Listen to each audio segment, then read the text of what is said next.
have to set up the microphone better. There we go.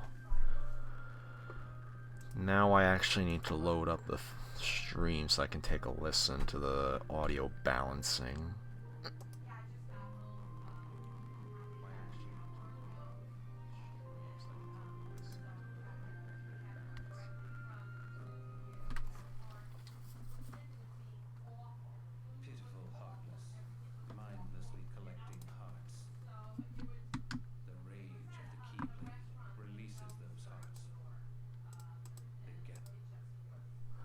Alright, now I have to freaking find control config. Here we go.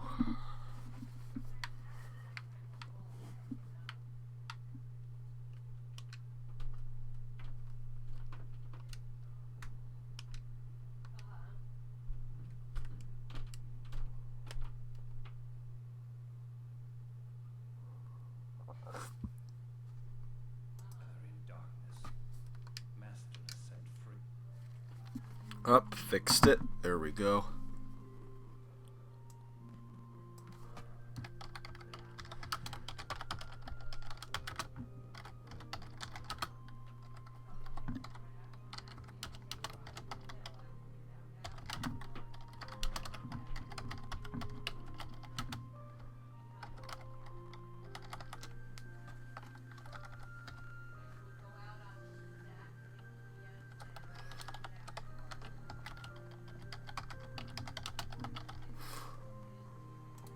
Alright.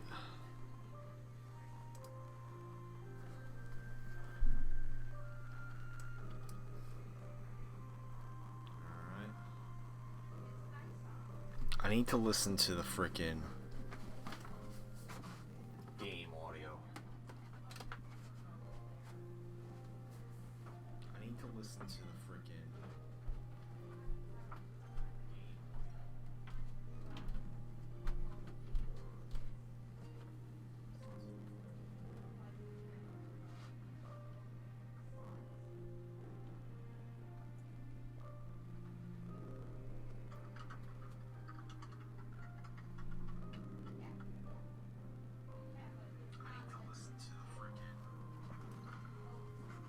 Alright, it sounds okay, so I just have to frickin' go to the bathroom quick.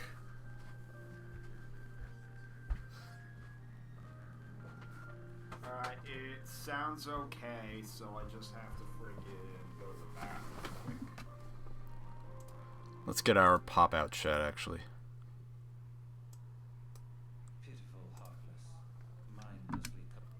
There.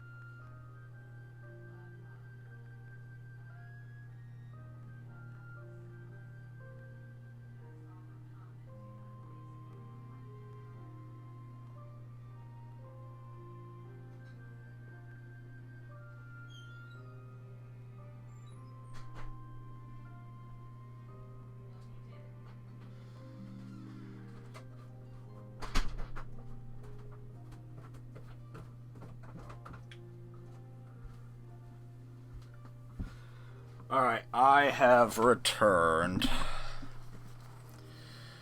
So, let's get this ready. We're gonna play a new game.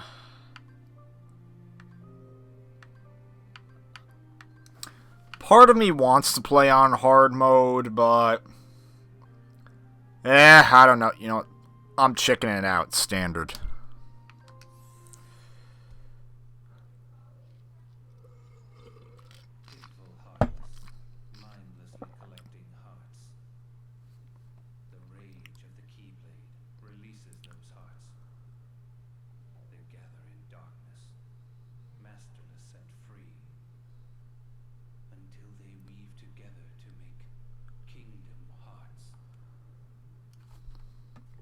Oh, wait a sec. Hi, Pokesaurus. What are you saying poop for? Chickens are close to the T-Rex. Sorry for the random flickering. That's just an emulation issue.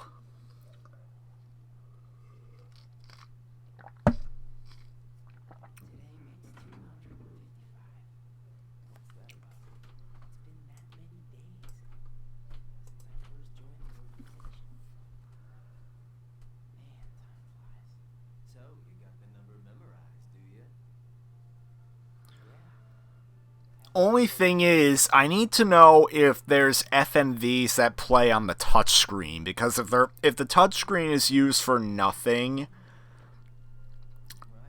then I'm probably gonna make the touchscreen invisible and just make the freaking other screen bigger, so that way you can see it better.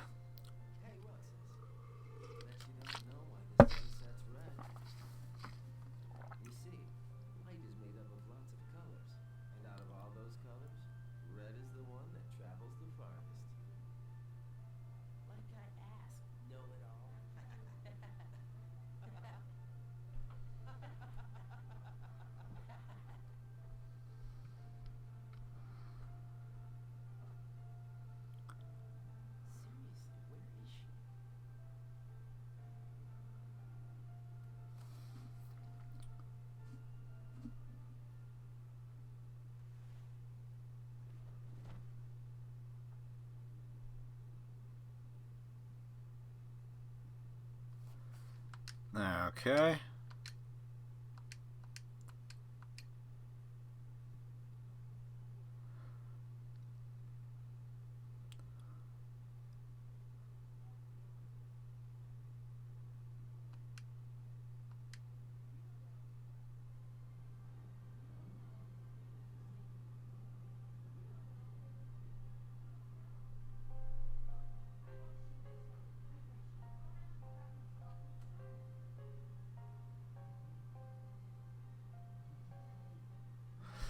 Vandelia's probably going to be coming on later.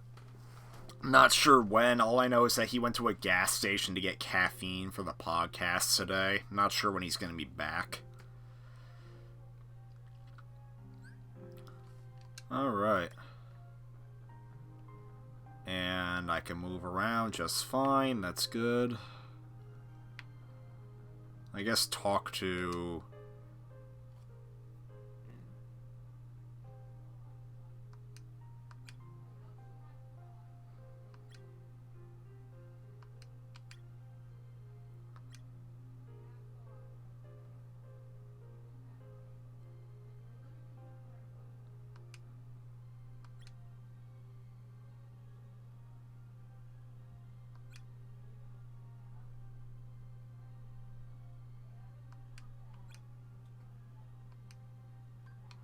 Yeah, let's head over there now. Good tidings, friends. Today is a momentous day.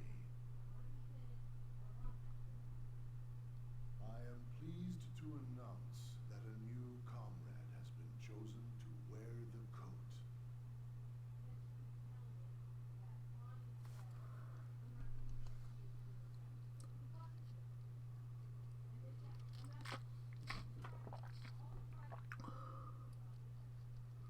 Number 14.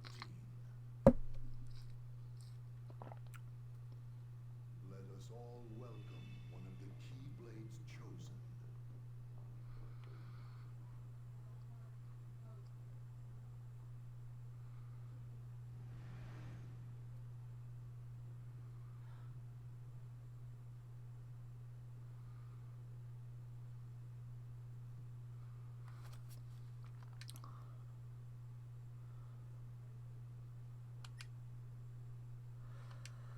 Sorry for not saying too much, it's just I don't have much to say right now.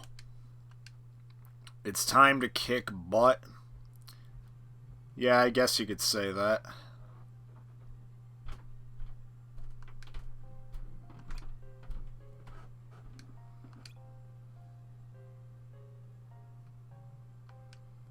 No, I am not smoking weed.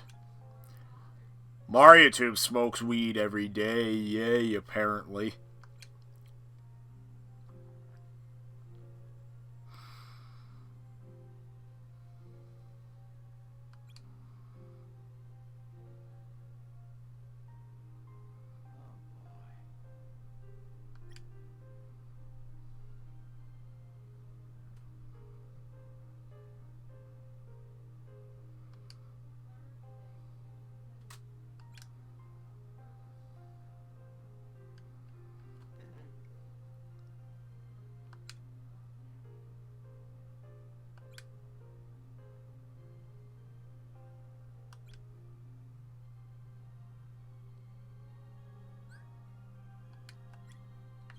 Alright.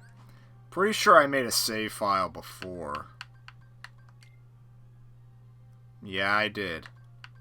Screw it, we're gonna overwrite it.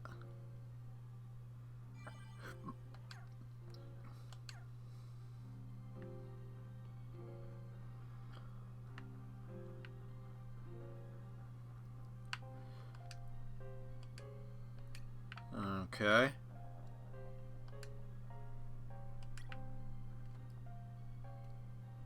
Okay.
School's finally out.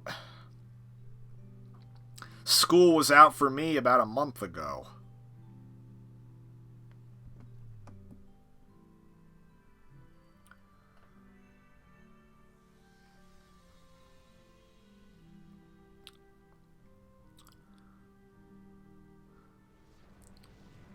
Out of curiosity, you still in high school or are you in college?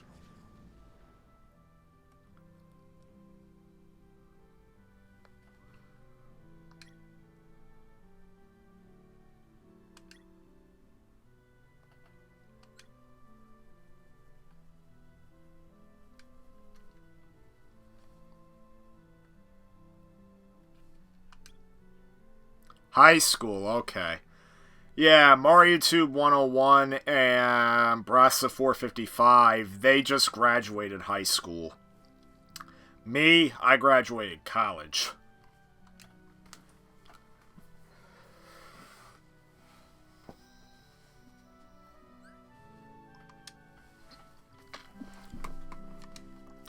Okay.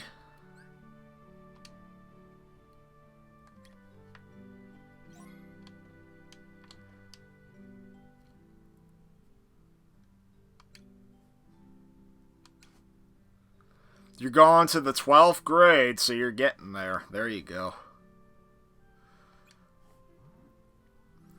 I tell you, are they... Have you been pressured by, like, your school, by, like, to, like, apply to colleges, apply for scholarships? Because I tell you, when I was in high school, they kept the guidance counselors and whatnot kept bugging me with this website that I had to keep using, and I swear, like, because I tell you this much, I really did not like doing scholarship applications, because essentially, you were putting a lot of work into just being entered into a drawing for a lottery.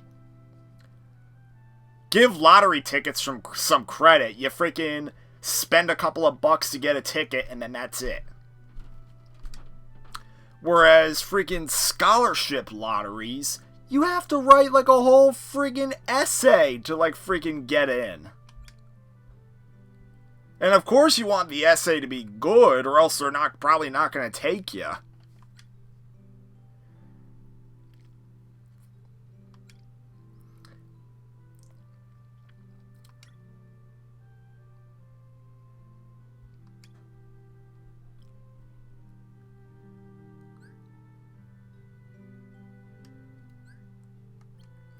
Then again, spending time writing an essay would probably be infinitely preferable to spending money.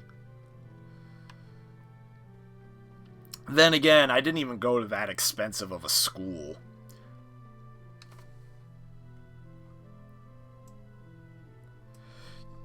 Yeah, I mean, of course, MarioTube ranted about how much he thinks college is worthless, but in my opinion, college is not worthless. Like, even if you're going into a field that doesn't really require a college degree, truth of the matter is, going to school, it, like, helps you build professionalism. Like, it also helps you build connections, because those professors that teach you, you can talk to them well after you graduate, and they can help you out. Like, even if you just need, like, resources.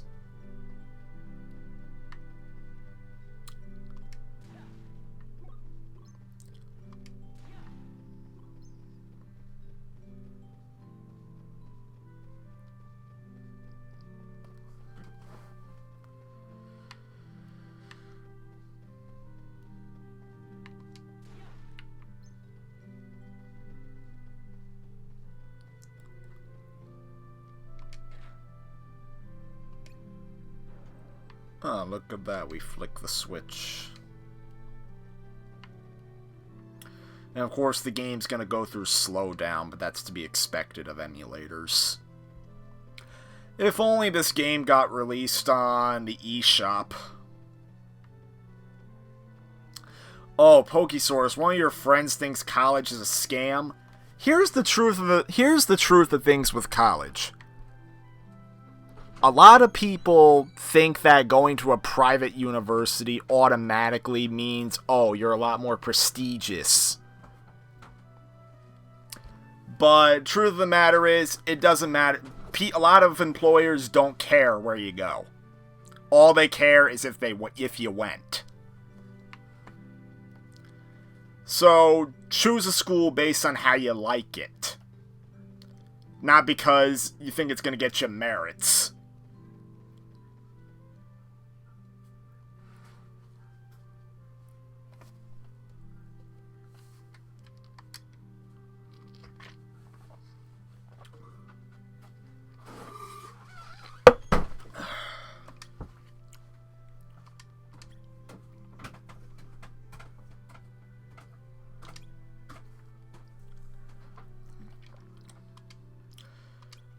Because, see, what I ultimately did is I just simply went to a local state school because they had the stuff I was looking for. And, I mean, of course, my sister ended up going to a private university, which is, I mean, thankfully, she's at least looking to getting a high-paying job, though, because she has to pay a shitload more money than I do.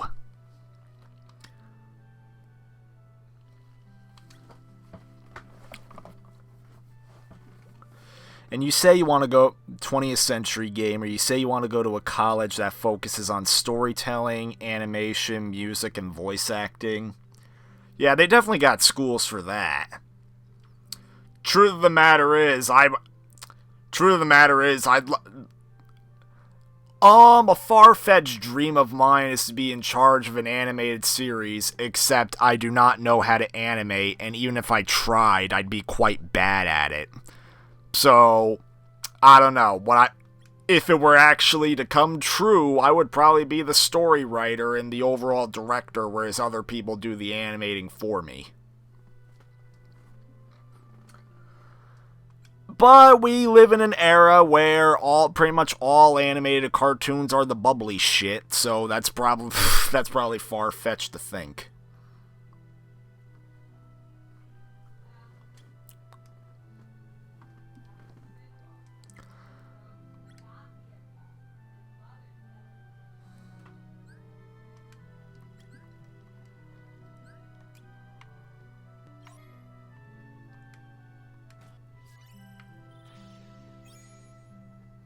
Executive producer? I don't know, maybe. Like, especially if I wrote a story as a book and it got adapted. Yeah.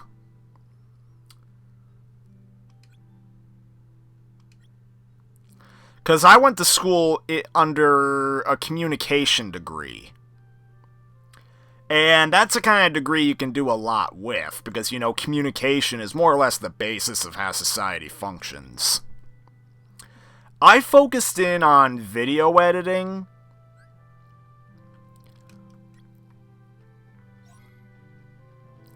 But I also got to look into other areas of communication, like how you would promote advertising, or say, do communication like between companies or something like that. Presentations, the likes. Oh, wait a sec, we can leave.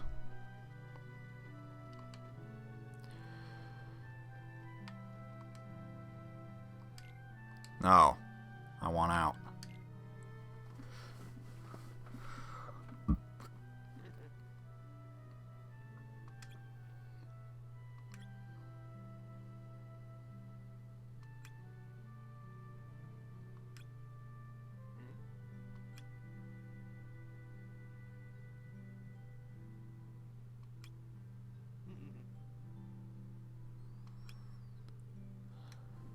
Okay.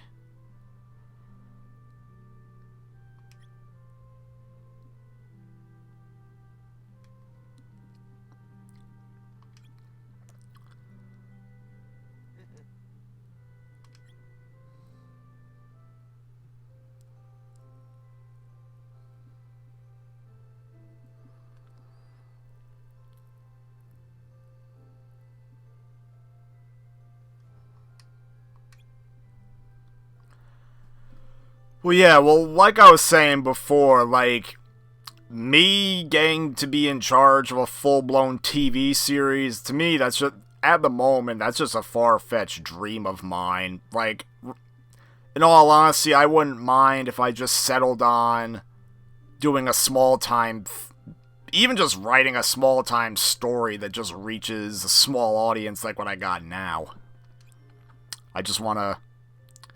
Your cartoon takes place in steampunk. And you would want to aim it for a teen to adult audience. Well, I talked about my theoretical franchise. It would primarily be aimed at older audiences. Like, if we were talking TV show once again, I would say series number 1 and series number 3 would probably be mostly TV 14. Whereas 2 and 4 would be easily TVNA because they are far more violent and gruesome. Or better yet, they cover, or they're much darker in tone is probably the better way to describe it.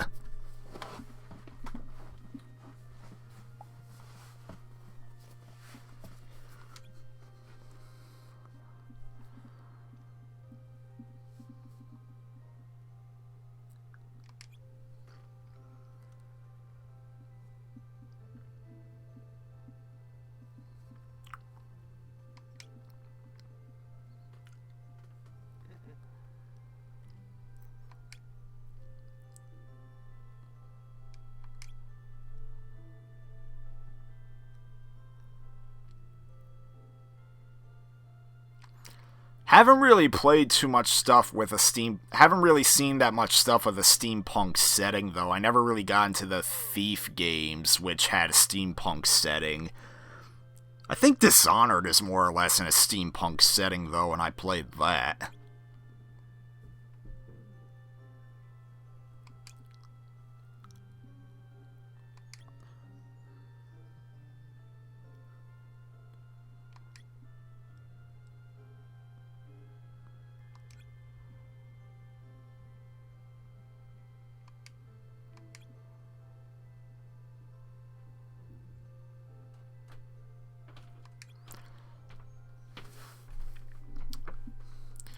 See, a part of me is worried about, yeah, Cartoon Network probably wouldn't take anything like that, but Nickelodeon, you might have a better shot, but I wouldn't say they're politically correct. It's that Cartoon Network especially is just lazy. Like, Cartoon Network is just perfectly content to have every single show be a clone of Teen Titans Go. Nickelodeon's a bit more open, but the thing with Nickelodeon is that they seem to bank mostly on their live action stuff, because pretty much the only new cartoons they actively promote are freaking SpongeBob and the Loud House. Sure, they respect their older shows a lot more, and they give them a lot of attention, like DVD releases, revival movies like with Hey Arnold, and we also got freaking Rocco, Invader Zim, and possibly other stuff like Rugrats. But then again, I would say freaking the Powerpuff Girls reboot tries to be freaking PC, but then it fails at it by being freaking actually being offensive. Like freaking, they claim Powerpuff Girls 2016 is trying to be freaking feminist by portraying so many strong female characters, but then ironically they get rid of Miss Bellum, who was a strong female character in the original series, and they portray freaking sexist images, like freaking 5-year-old girls twerking. Why?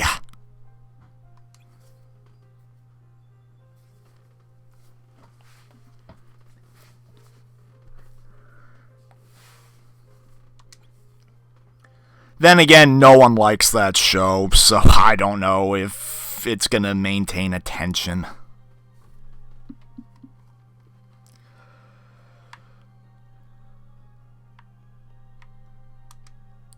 Pokesaurus, you should be. People are not into darker stories anymore. I would not say that. It's just that not a lot of them are animated. Most of them are live action.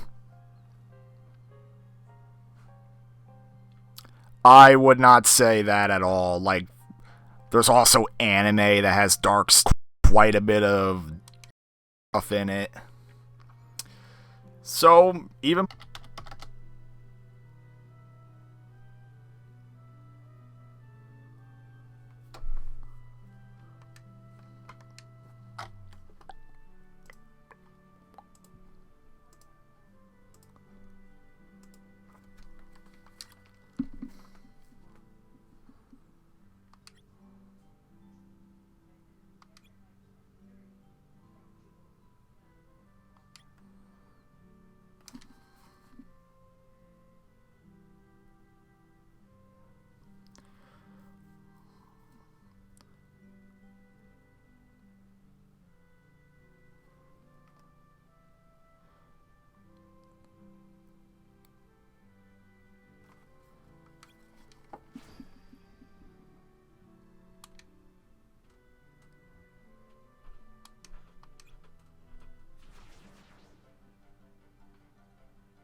Oops.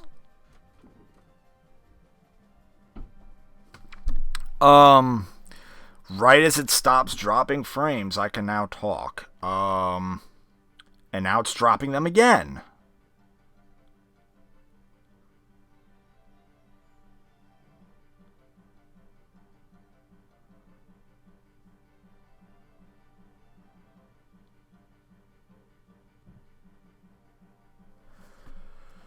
Oh my god.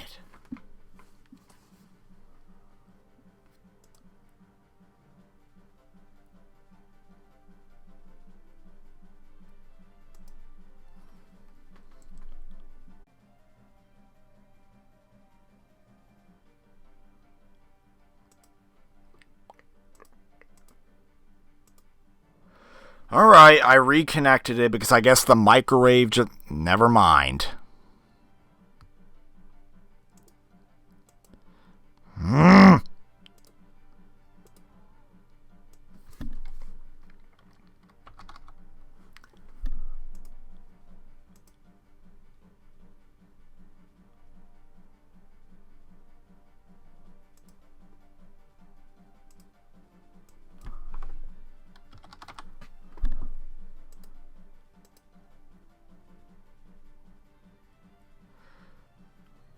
Okay. So, for the time being, I think we're okay, but I had to reduce the bit rate by half.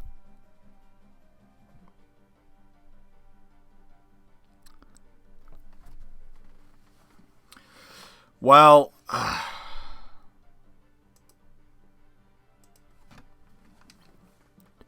So now it's probably going to look even more pixely. So it's clear kids don't like that stuff, huh?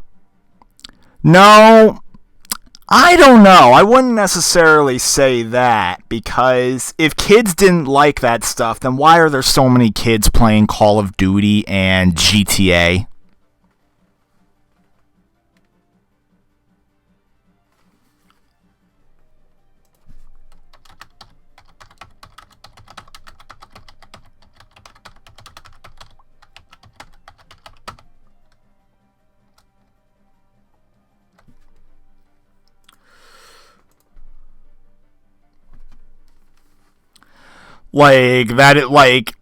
Why do so many kids watch Logan Paul, who is probably what... Why do so many kids watch Logan Paul, who is not family friendly at all, to put it lightly?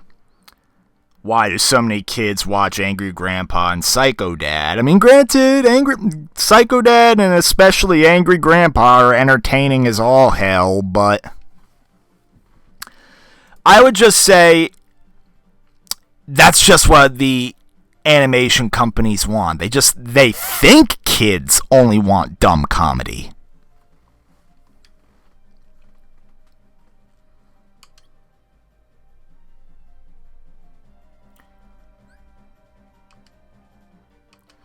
Be aware, I'm probably still going to be dropping frames periodically because I don't know what that microwave did. It seemed to permanently break the connection for some reason.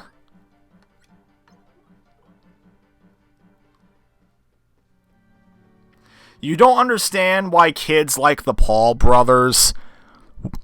One thing that was particularly worrying is that after the whole Suicide Forest controversy, all of their 12-year-old fans were begging people to forgive and forget. I am afraid to see what's going to happen to those kids. Are we going to get a freaking generation of people that are just apathetic to everything? Like everything's just a funny meme, bro?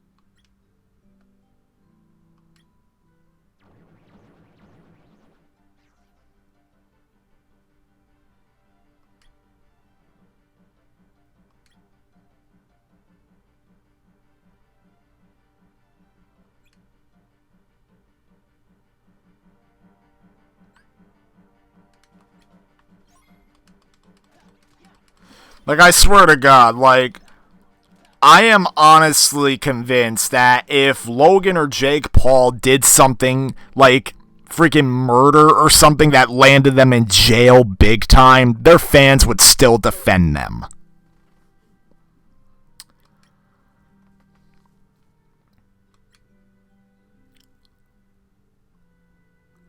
Then again, they are just kids whose minds haven't fully developed, and now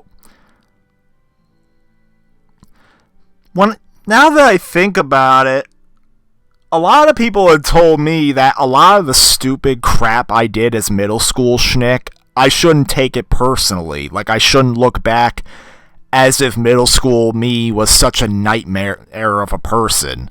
Because, like, especially Mario in the chat were saying everybody looks back at that time when they were kids and deeply regrets some stuff they did.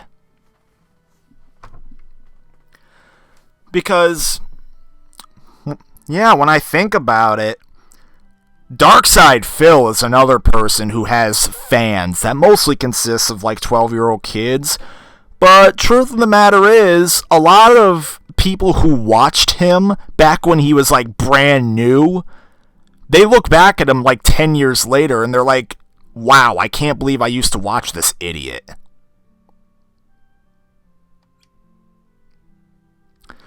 So I like to believe that 10 years from now, the fans of the Paul brothers are going to look back and they're going to be, and I hope they're like, wow, why did I support them?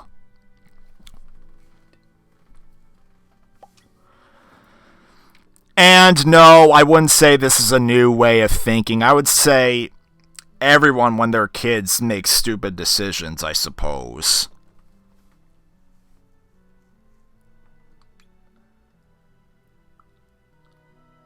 You regret all the great toys that you broke. I regret all the games that I scratched to hell and back. Funny thing is, a lot of the games I have are not in the best condition from when I was a kid because I would frequently lose the manuals because I would always take the manuals. Not everyone is going to think like that. Yeah, that is definitely true, but there's going to be some people that look back and are like, oh, when I was a kid, I was perfect. But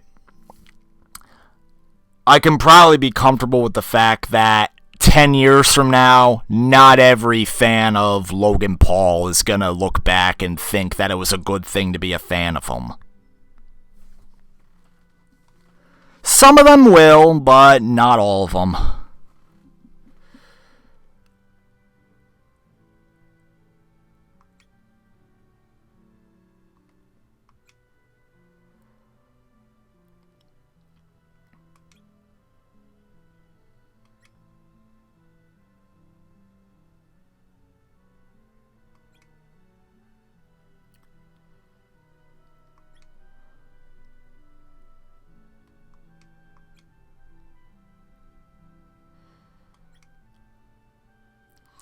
Well, what I was trying to say before was, yeah, a lot of the games when I was a kid, a lot of the games that I had as a kid that still survive,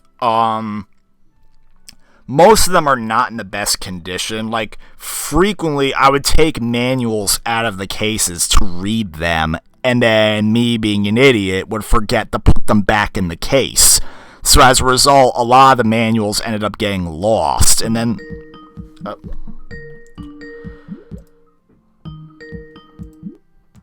And then over the years, I would search the house and I would sometimes find some of the missing manuals and promptly put them back in their case. How much did I miss? I'm on the Killing Things tutorial.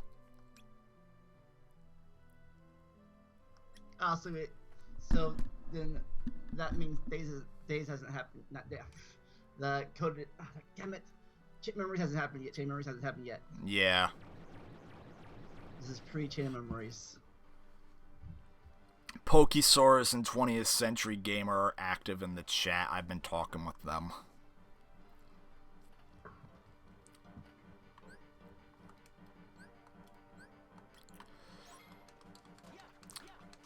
I swear to God, if Darkside Phil were playing this game, he would read every single text box.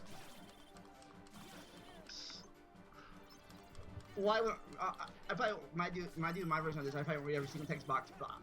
I might have some voice acting. I am not good at voice acting, so I say screw that. Yeah, I would do it for you, but I'm watching it. Since I'm watching it, I would do that well. I just let the text boxes. I don't try to skip the text boxes as fast as possible. I just let them slowly type out. Oh, I watched this Let's Player did this game, you know. And He he most did probably will. Are you talking about Phil reading all the text boxes?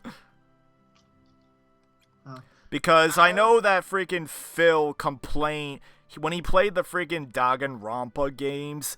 He actually complained. He's like, ladies and gentlemen, I don't want to play Danganronpa because it made me throw out my voice, and if I lose my voice, I can't play the game, and then I can't pay my bills.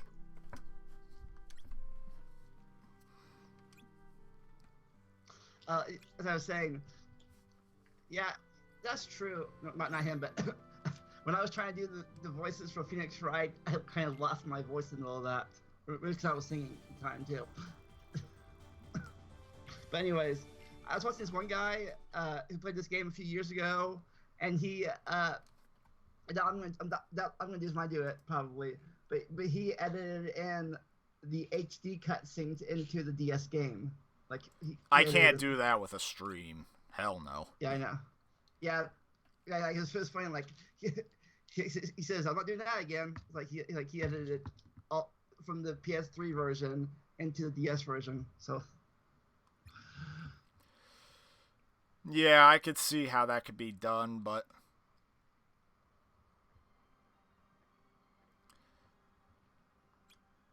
Oh, so the microwave's still a problem? Oh yeah, someone was heating something up and the stream immediately disconnected. And the thing is, it kept dropping frames for like a good couple of minutes afterward, and it got so bad I had to not only restart the stream, but then I had to like slash the bitrate in half. I mean, now it stopped dropping frames, but Oh, that sucks. But it also was a joke on his stream, on his thing where he always kept on finding potions everywhere. Potions. He dropped the potion to find another potion. Are you at the middle part yet? We can get new abilities. no, you're not even close. I'm just gonna play the game at my own pace. Okay. I don't really want to go for a particular setup. Besides, I don't think there's any secret ending for this game, is there? There is none, no. So you're playing the easy mode? No, I'm playing standard. Ah. So the middle difficulty. So it's gonna be challenging, at least. But not death. It's not gonna be instant death difficulty, not Dark Souls level.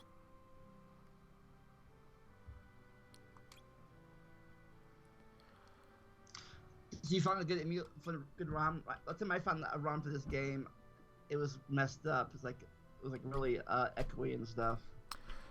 I mean, well, the FMVs somewhat flicker, and the music on the title screen kind of gets staticky. But aside from that, it works.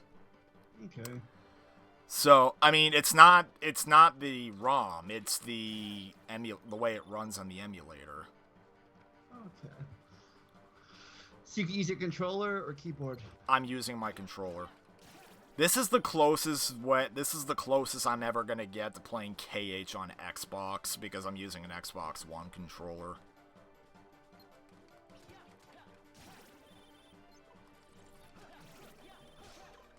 So okay, this guy. So are you gonna do the minimum field duties or the complete field duties? Probably complete. Only because that's how I've always done it. Probably the only exception is, like, in the missions where you have to, like, find the emblems. Because those you basically have the speed run in order to be able to 100% those. Like, it really just depends.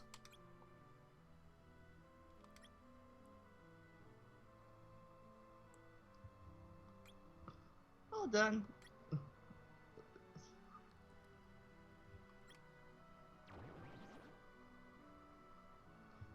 But I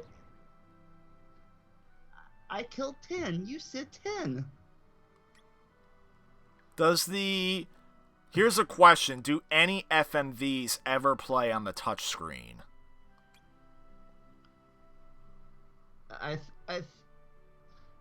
I think, yeah, I think so. Yeah, I think because, so. I mean... Like some of the flashbacks, I think I remember correctly. Okay. Because it doesn't look too distorted, does it? No? Okay. But I think I think it has some.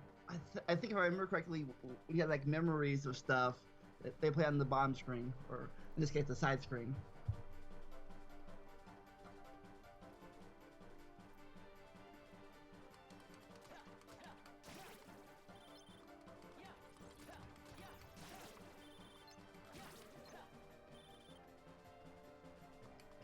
Oh, that's him. Kill the heartless. Kill the heartless. You don't even play your games on your phone like most people do. I don't really play iPhone games all that much, neither. Either. I mean, truth is, I have not touched my Vita in quite some time, only because there's no games for me to play on it.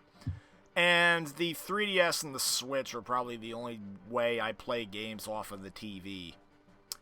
Like, off-TV games. I mean, I also have a Game Boy Advance that I bought from a retro game store, but... I used to play against my iPhone somewhat to do, but then after 2 weeks, I lose interest in them when I lose interest. Well, that's how most iPhone games are. Pretty much nearly all iPhone games are just fads that eventually fade away.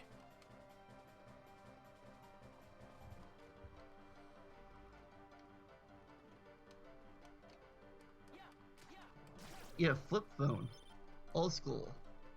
I mean, my first ever phone was a flip phone in an era where the iPhone was predominant.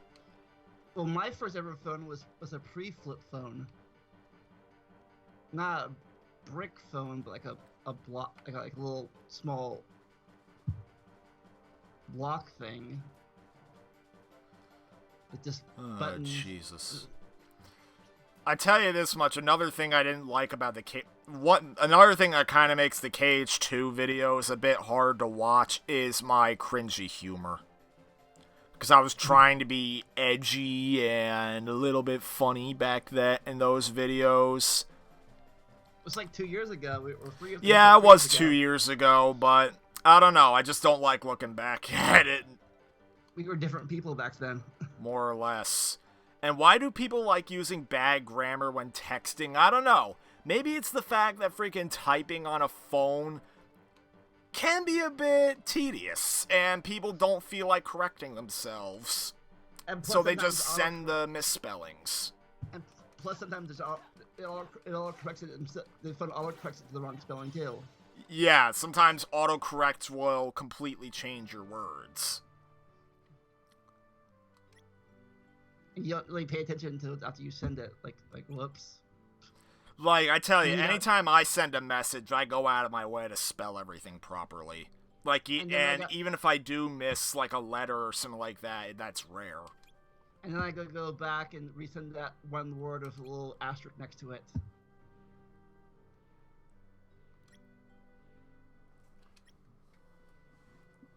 I mainly correct my stuff afterwards with the asterisk. Oh, and thankfully I don't have to take a break at all because the baby is not here. Uncle Wally took him. Because I was gone all day, I had to attend a mass for one of my ma's good friends, and then right after I had to go to a graduation party for the real Roman. High school graduation? A high school graduation. I got back around 5. And because we were gone all day, Uncle Wally took the dog because didn't want to leave him by himself.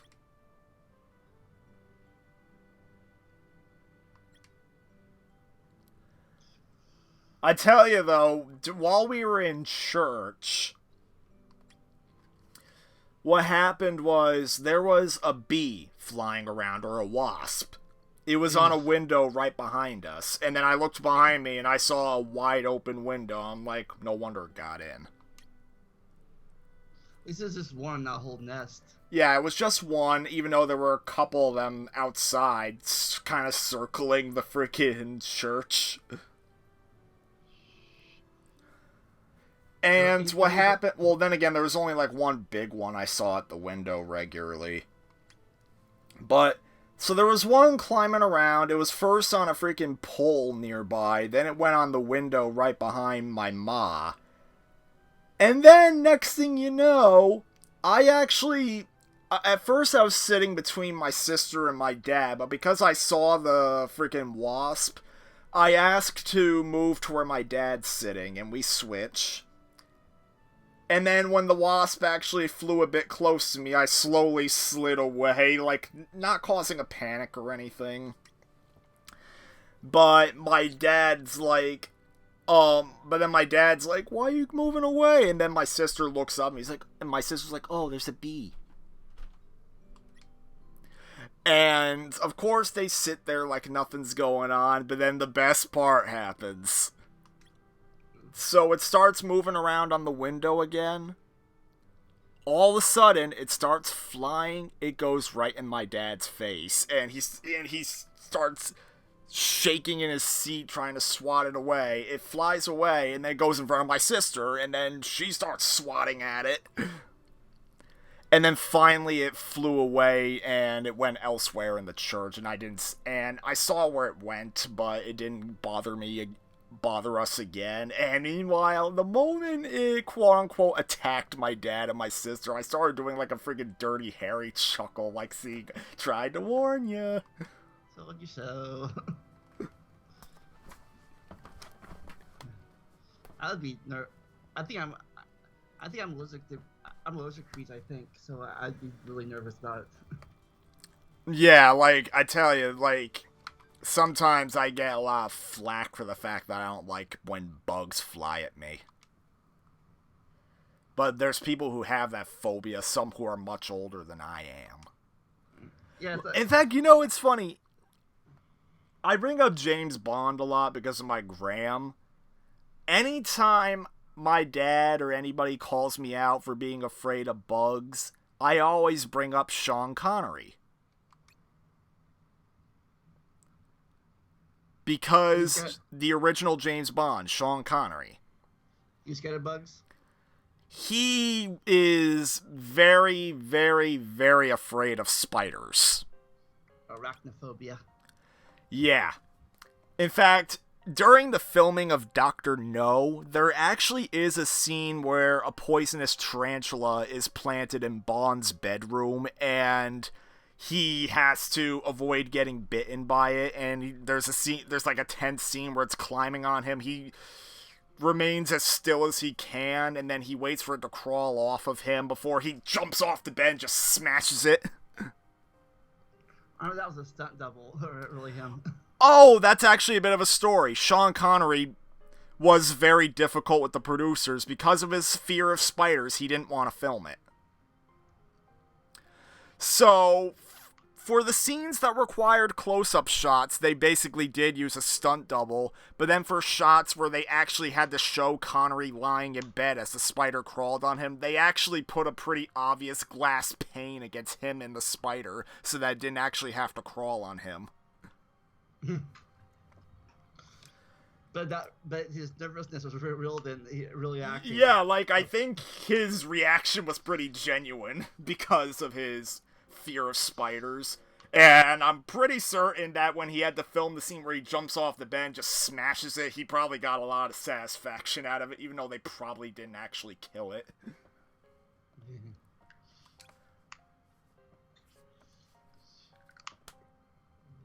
She already left. Meet her on site. She Must be Wolverine Girl.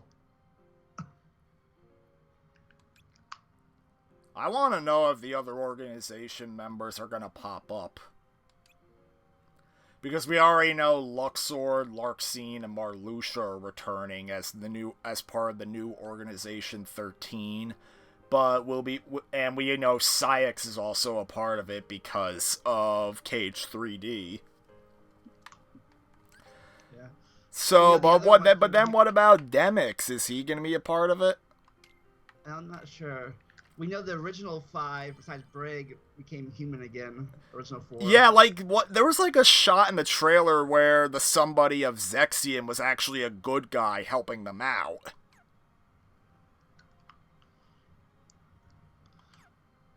Look at the original 6. It looks like only Xemnas and Brig are still with the organization.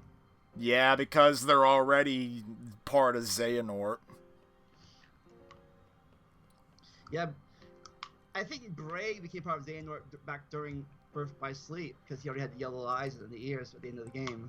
Yes. Spoiler alert.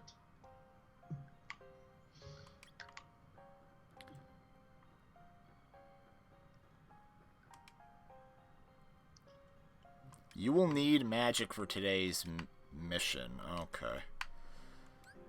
Now we can actually put panels on. I'm surprised that Marluxia and Wolverine Girl are back to the organization. I thought they hated it. No, they didn't hate it. They wanted to lead it themselves. Apparently, they changed their mind. And 3, they're back with it. Well, don't forget, they're meant to be husks of Xehanort.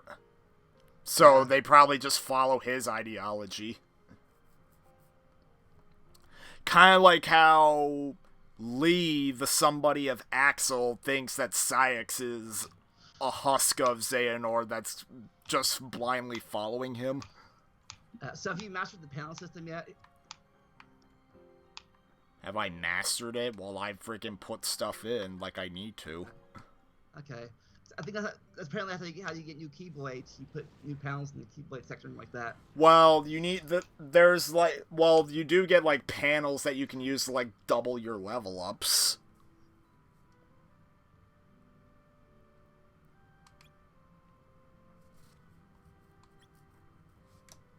So how you level in this game? Get more panels, level panels. Well, when you level up, you get a panel that you need to put on the grid. And that's the only way you can level. Like, your level ups have to be placed on the grid or they don't count. That's why you're still level 1? Or... Yeah. I didn't even get a level up panel yet. Oh, okay.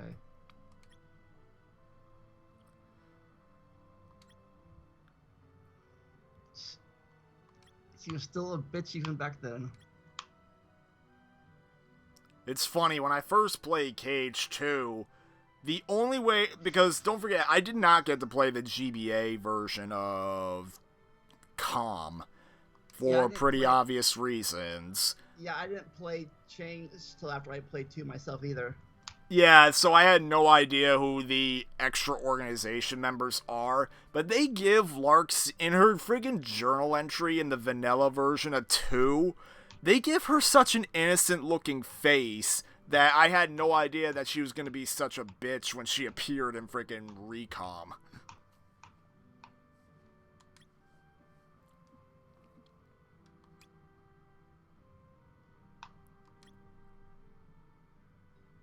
Because I said so. It's magic time, bitches. Oh, I heard that if you master magic in here, you pretty much rule the game. Because if you can use magic good, you can like pretty much plow through this game. Somebody said once. Mm-hmm.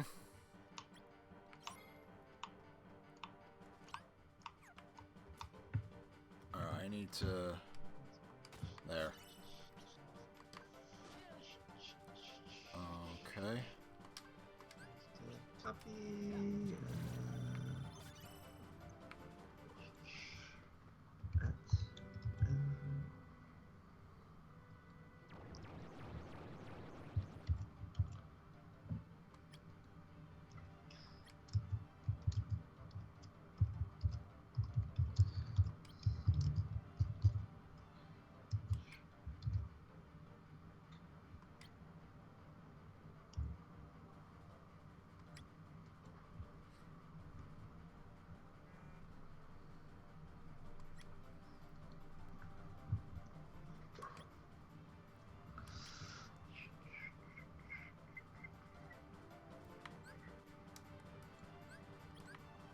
I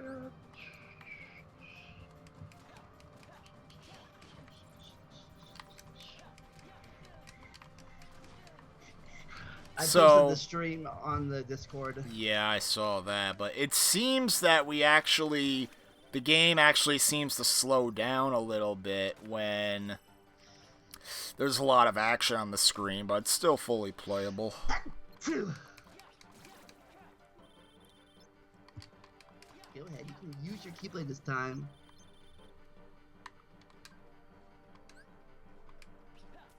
Don't tell me what to do.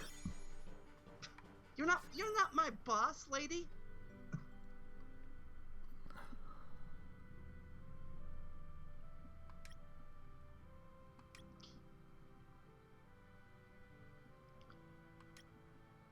Did she say doo-doo? What the frick?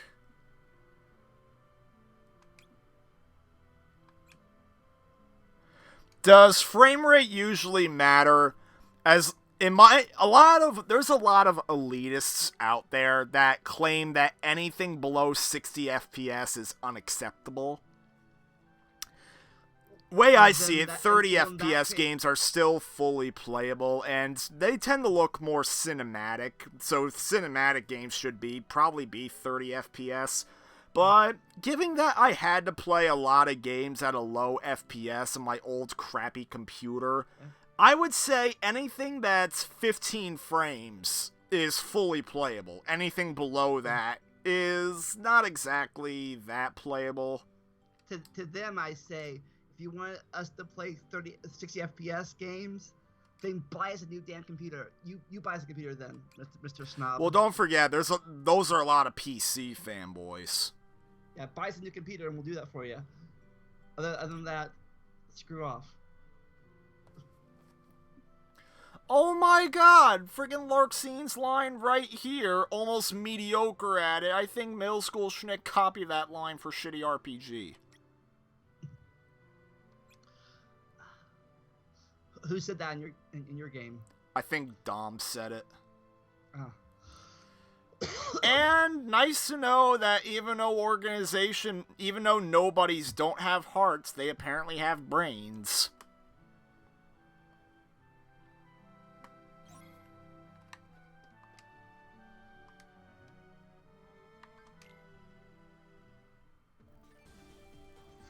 What?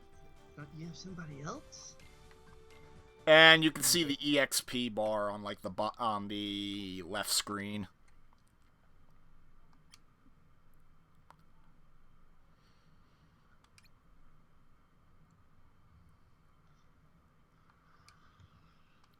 So I could probably keep going until the podcast. That's it. Not until 3 more hours. So yeah, you probably get half done this game by then if you're speedrunning this thing. I wouldn't necessarily say I'm speedrunning it, but I'm just not pressuring myself with finding crap.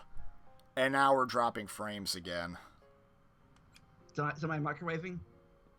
No, someone's showering though. But oh, it stopped. We're good. I guess it's just a normal frame drop. Okay, not the shower. First microwave, not the shower. You're like, somebody's showering.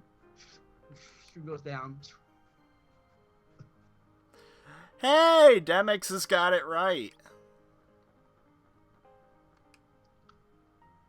It's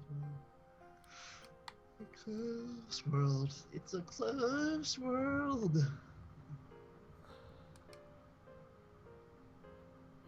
You're mine today, Roxas.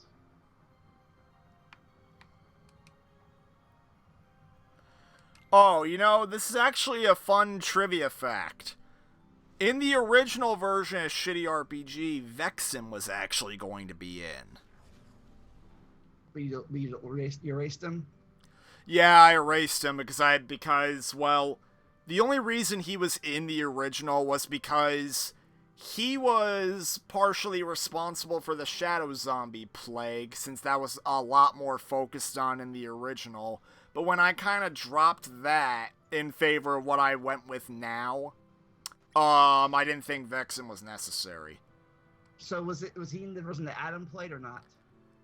A fight with him is in the quote-unquote bonus features of the original version.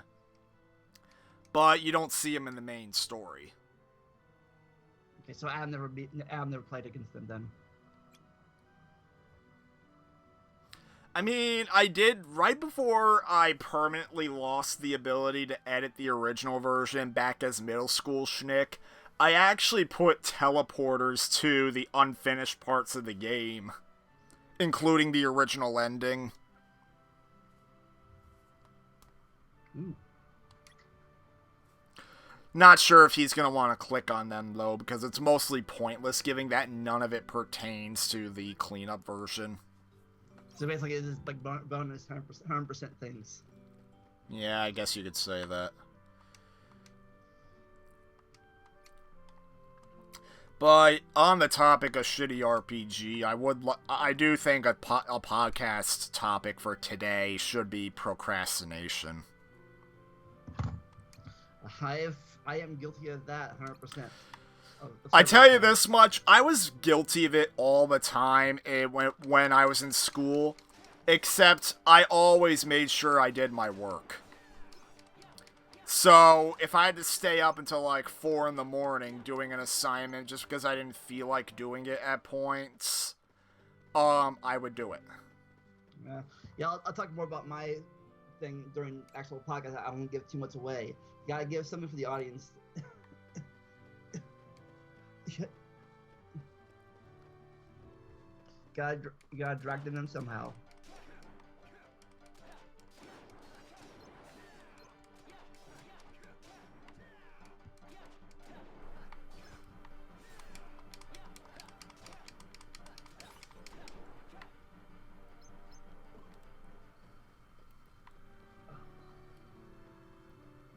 Finding things. Click, click. What is this? This is a track. Wonder what it does. This is a door. What does it do? It makes chocolate pudding. At 3 in the morning.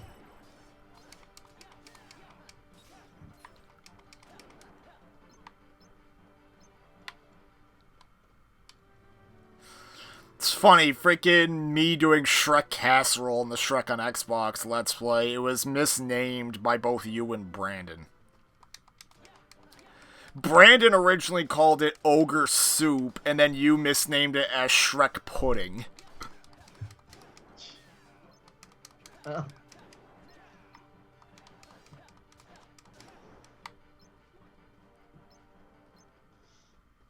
If you look like pudding to me, it was like green pudding.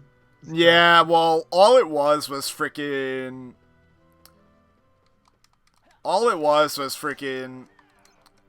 I don't even know what you call it. Like, it was freaking guacamole sauce or something. I think I explained what... Like, I forgot the name. All I know was that it was some green... Oh, it was wasabi. It was wasabi that my dad freaking smeared onto a plate and shaped it like a disc.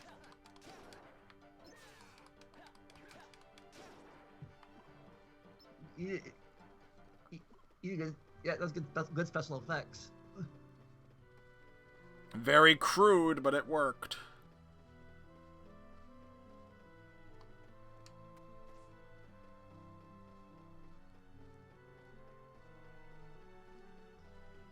For this, it was a punishment for it being a picture steal at the very end. A picture? All we got was a picture? Well, Mario's exact quote was, "That's all you get, a still image." Wow. Totally worth it.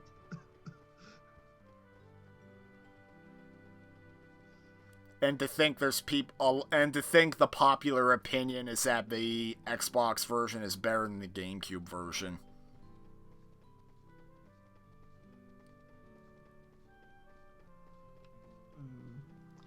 God, not even your Heartless. I mean, because the Heartless we're killing now are useless Heartless. Like, you know what's funny? Well, not funny, ironic is that only the Heartless that they built themselves or programmed are the ones that release hearts, not the natural heartless. I wonder if it's like zombies and vampires. If you get eaten by a emblem heartless, you become an emblem heartless. If you get eaten by a natural heartless, you become a natural heartless. Huh. I don't know if that's how it works.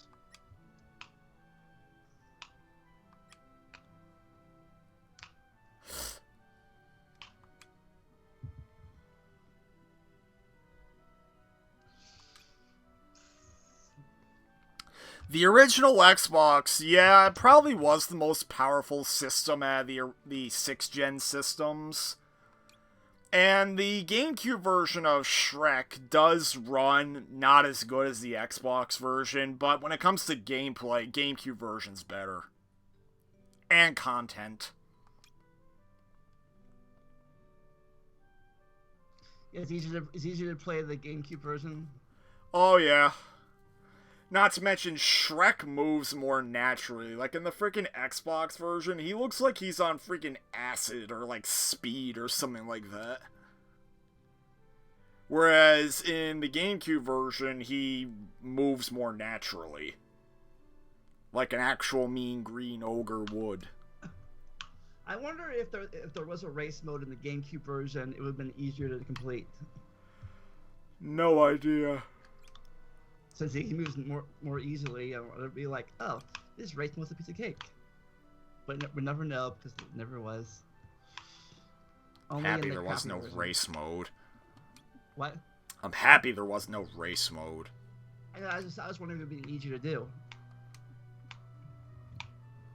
Like doing cage and easy mode compared to critical mode. You know, I did Cage 2 one time in like 3 hours by skipping all the cutscenes. Really? Yeah, maybe like not 3 hours directly, but it's still just you skip the cutscenes, don't go to Atlantica and stuff, and Winnie the Pooh land, and go skip. It's pretty much a quick game. The worlds aren't that big, especially at beginner mode. Mm-hmm. It's like 2/3 of the game is the cutscenes, I think, of KH2. Maybe. I mean, they said that the worlds of KH3 are going to be massive. And it seems that gummy ship levels would be free roaming.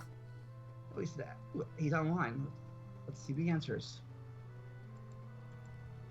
Oh, the Mario Tube's online?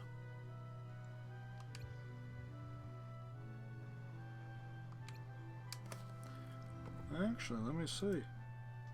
Oh, I can't. Wait. Yeah, I don't see him having an online symbol.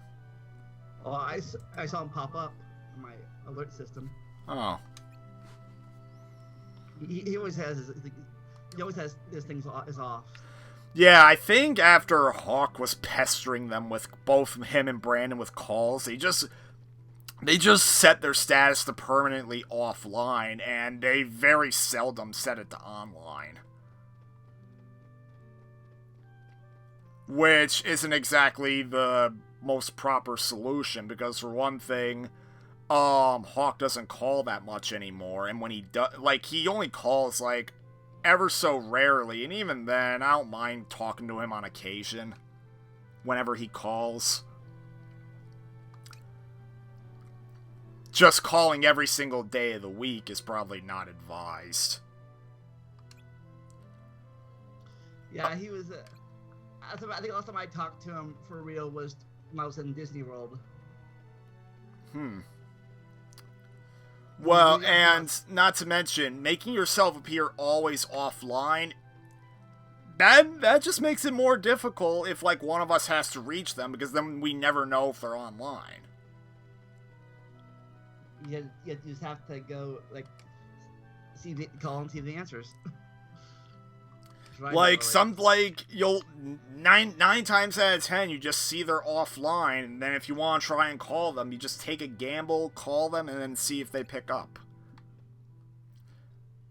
Spin the wheel.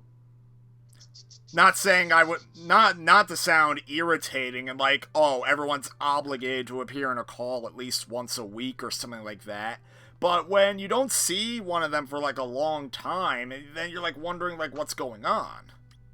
I don't care if they appear in call as long as they like communicate, like say, like I can't be in the podcast today, or whatever. As long as you tell me that. Yeah. Like sending a message saying you can't call, that's perfectly fine. But just remaining radio silent even when you have the ability to answer, like Brandon sometimes can't answer because sometimes he'll go on like camping trips and he goes to areas with no internet, so he can't really answer there.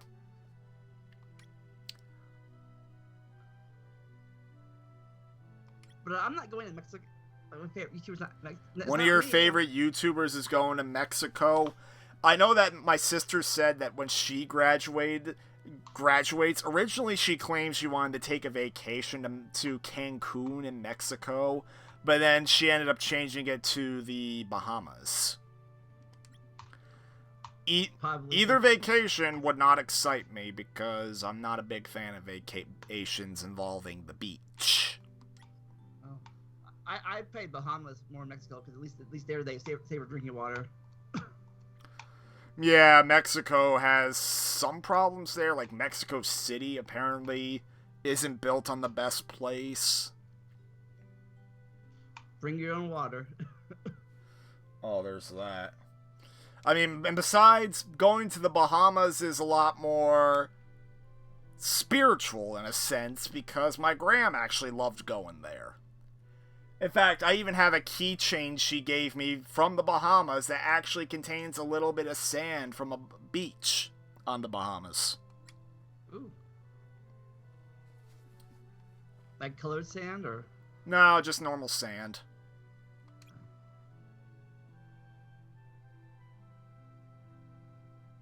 I might be going to, if I can plan it right, I might be going to New York this fall. Okay.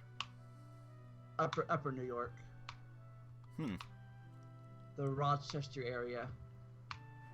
Yeah, that's like near where Canada is. That's where my niece lives.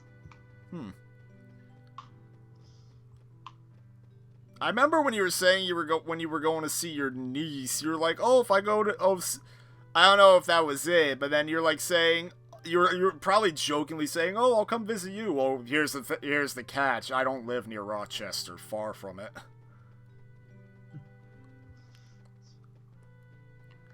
I think I said maybe take a train up to Rochester.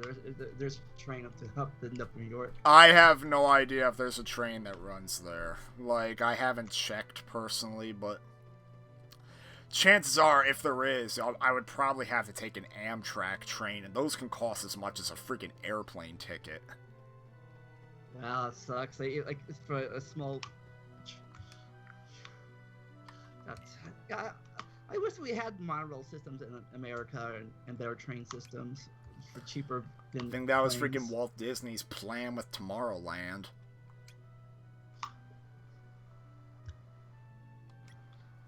Get a transcontinental monorail. Ohio almost had, back in about 10 years ago, Ohio almost built a passenger train system again for the 4 major cities, but it failed.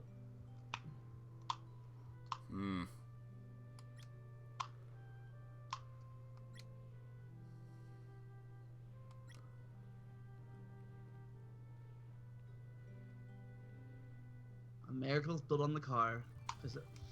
Unlike Europe, the car was built around the cities. In America, the cities were built around the car.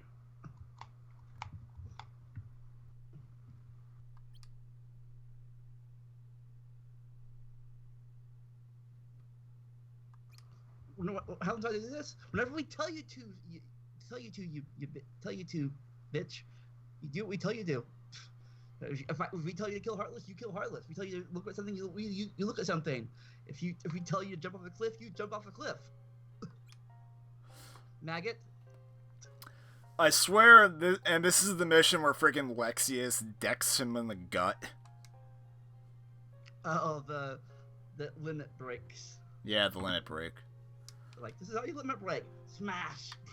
Now you almost dead? Good, now kill that guy.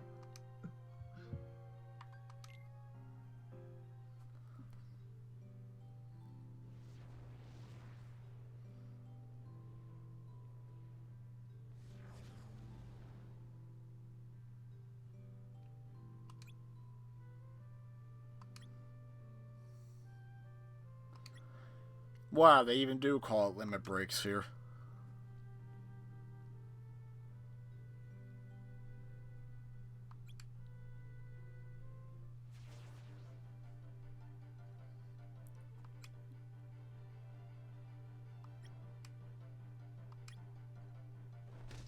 Oh, he decks him in the face. God, I am way behind. This stream is way behind. What's your delay? I have no idea. It might have something to do with the frame dropping. See, I think the reason why Adam claims his OBS doesn't work is due to some audio out of, like a minor audio out of sync or like a stream delay or something. And I think he claimed it happened with the last Shitty RPG stream, but there's a problem with that. I found nothing personally wrong with the Shitty RPG stream. Okay, I fixed it now. I was a few seconds behind. It was your fault. Okay. I was on top of the live broadcast. Yeah, it's like now we're facing the yo fucker. There, bitch. That was one quick mission. Yeah, because when you were on talking about Lexius and the thing, my screen was still on the last mission. I'm like, what? God damn it! This was fun delay. Yeah, if you look at their stats, this guy right here has like full power HP but very low magic. But the other guy, but like the little kid one has full power MP but very low HP. You mean Zexian? Yeah.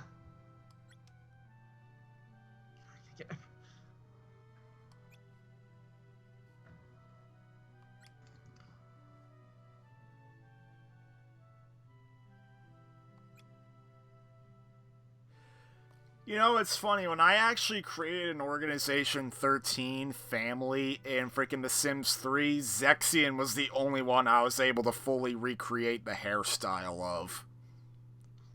Yeah. Because for some reason, The Sims 3 just happened to have a hairstyle that matched his. And since you had the ability to change different kinds of hair, like the root of the hair and like the outside, like I just made the hair color match what he had.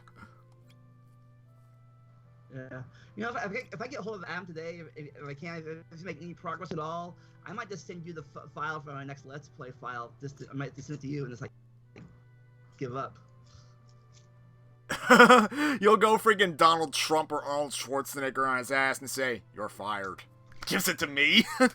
Or very end, it's like the ending of True Lies, where you say you're fired, then like a freaking rocket fires at him and propels him out of the building and like back into like his freaking, like, say he's at your house trying to meet with you at the video, and then you say you're fired, and he fire a freaking rocket at him that just flies him all the way back to Phoenix, and he's just dumped in his house like covered in ashes like a freaking cartoon character. Oh, that's a little bit over dramatic, but yeah, like, my big thing is that him procrastinating, like, he can't do this crap in the working world. Absolutely not. That crap gets him fired, and he needs to be taught that lesson, actually. I know. The thing is, I want to record more episodes, but I can't because I don't want to have like a big archive of. I mean, and the thing is, I'm trying to set a bit of an example, because I am forcing myself to do at least one KHIII video a day. Granted, another excuse that he and Brandon give is that they like to do more editing in their videos, but But I do editing in my videos too. It's just that I watch through the video, and if there's like if I need to add a text box explaining something, or if there's like a short little gag I want to put in, I don't do anything super complex because I don't think it's that needed. But did you notice a gag I put in the freaking first Beauty and the Beast video? I probably didn't get to that part. I'll rewatch it. Let's just say that there's the East, or do you just want to see it in video, or do you want me to explain it? You guys playing it? I'll watch it. Alright, so you have in Beast Castle, you have the East Wing and the West Wing. Oh, is that where you said West? Yeah, like freaking you tell me to go to the East Wing to see Belle, but then I ignored you and I went to the West Wing and I'm like, "Oh, East? I thought you said West." And then I was like, and then I put a text box saying, "Oh, no. Oh, this is how the joke was done much better." And then I played the clip from Teletubbies. Oh, like the one we did, the one where I did it to freaking Adam, and then he got pissed off at me. Because that's the thing, his reactions towards stuff can be freaking golden. Yeah, that's weird. I heard the joke part, but I didn't see. I heard we said the joke, but I didn't see the clip part. Well, I put that in. In fact, let me make sure it's in there, because I think I'm going to take a little break on this black screen right here that has no music. Yeah, that's weird. Like, I'm actually going to look at the video right now. I'll watch it myself, too, maybe. So I remember the joke part, but I guess I don't remember the clip. But I just wasn't paying attention. Yeah, like, I'm just going to make sure it's in there, because I did put it in. Maybe I was more listening than watching. It's video number 17. Yeah, I think I was listening more than I was watching. Yeah, the clip's in there. It's in there. Okay. Like, let me see if I can play it back, actually.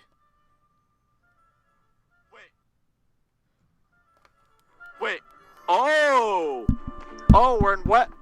Wait. You said to go east? I said go right. I thought you said west.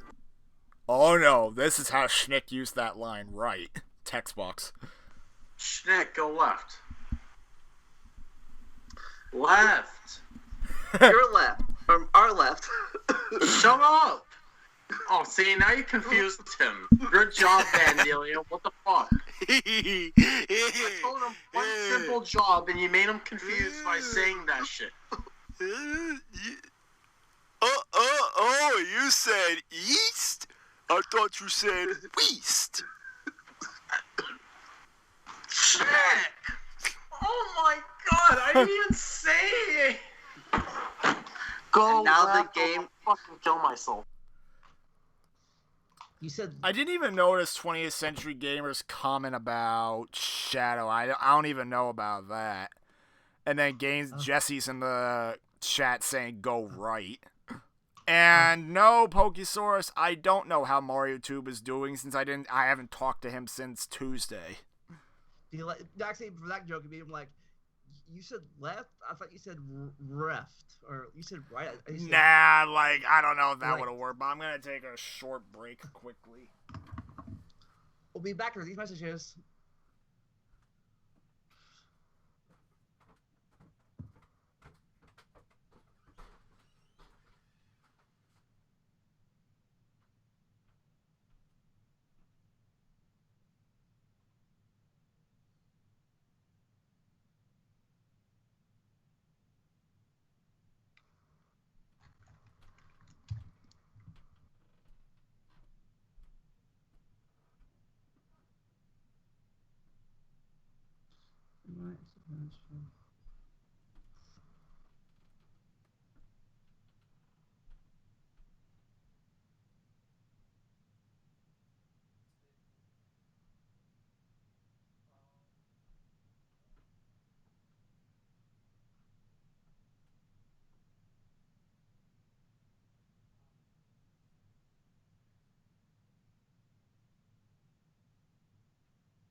I'm still answering his phone. Damn phone.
Uh-oh, I guess Van Deal... Oh, you're gonna join the call, huh?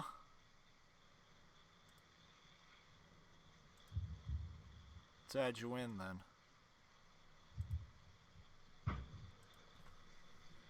I don't even know if you're gonna join in.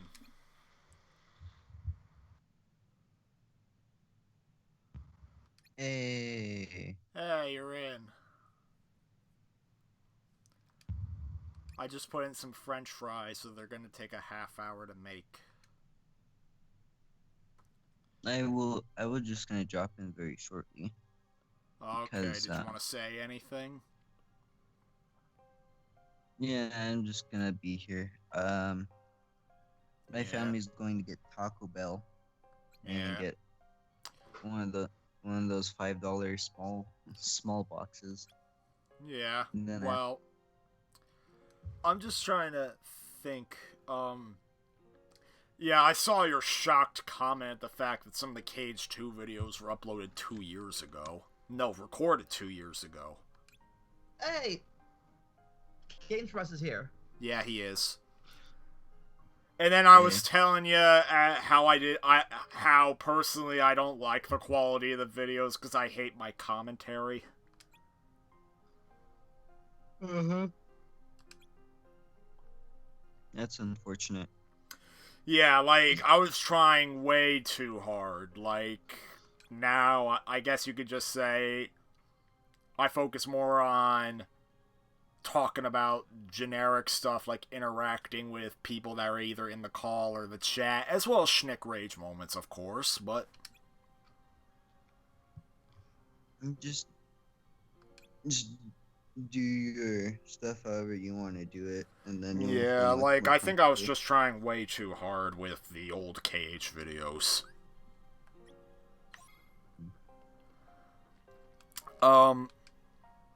And of course, we're hoping Adam comes on today, and apparently Vandalia really wants to get back to recording, but he needs to edit videos, and I'm trying to set an example by me uploading videos all of a sudden. If I can figure out how to do it myself. So eventually it might be my turn to do the editing instead. Oh hey, look, there's Rox's face. Yeah, either you have to let you do it for me, or maybe you can teach me how to use it, because I don't know what I tried. I got it. I tried using it. I'm like, but it's like, my God, how do I figure this out? This is like. I mean, if we're talking Premiere, like, I guess if Adam refuses to do it, like, gives an excuse or something, you could probably send me a video, and better yet, you know what I'll go freaking Prometheus. I'm like, what the hell? And then, you know how I've been doing streams of me working on shitty RPG? Maybe stream myself freaking working on the KH video, and then you need to watch and see what I do. Okay. Premiere really isn't that hard once you know what to do. I mean, well, Yeah. I adjust stuff quickly, but I guess Vandalia can't. But then again, Vandalia also can't play the freaking ice cream game in Birth by Sleep, whereas me, Adam, and I don't think Brandon played it, but both of us could play it fine.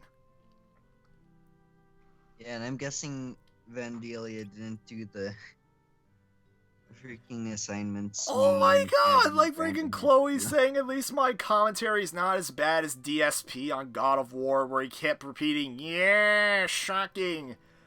No, oh god, like freaking Brandon was watching the This Is How You Don't Play of DSP playing that game, and he freaking, both of us started cringing when he got to the part where he started singing badly singing Under the Sea from freaking Little Mermaid.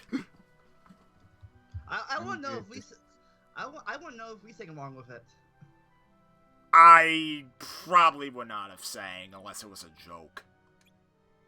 Under the sea, taking a pee.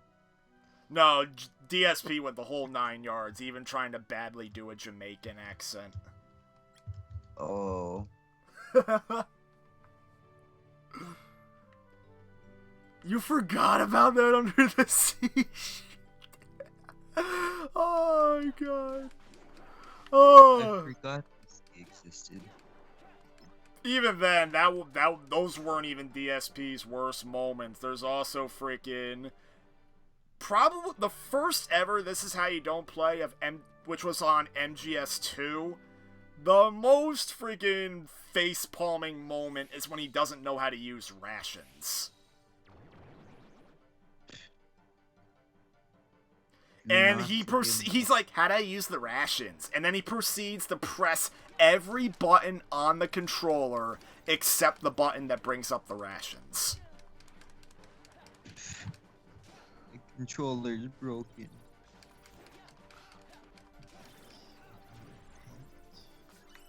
Oh, and MGS3 had another moment where he's fighting the End, who is a sniper. And we fucking die because of these possessors. But,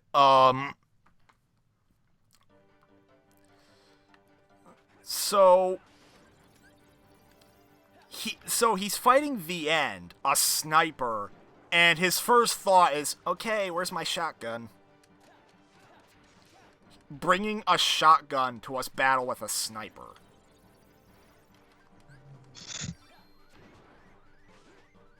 Okay, where is my knife?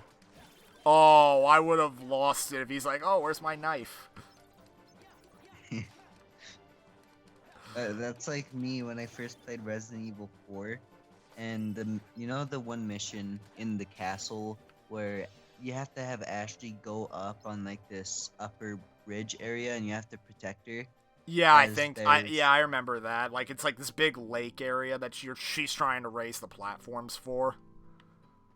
Yeah, freaking when I was little, I tried using the shotgun to protect Ashley. And let me guess, you shot her by accident. I kept shooting her, and I'm like, why am I losing the mission? And then I switched to the pistol and SMG, and it worked fine. Well, I used the rifle when I played that part. I suck with the rifle. I mean, well, then again, I try to make myself good at using all the guns, because Resident Evil 4, even though it's a lot more of an action game, you still have to conserve your resources somewhat. Oh, yeah. Because you can't buy ammo, and I'm sure enemies drop ammo, but the ammo drops aren't that big.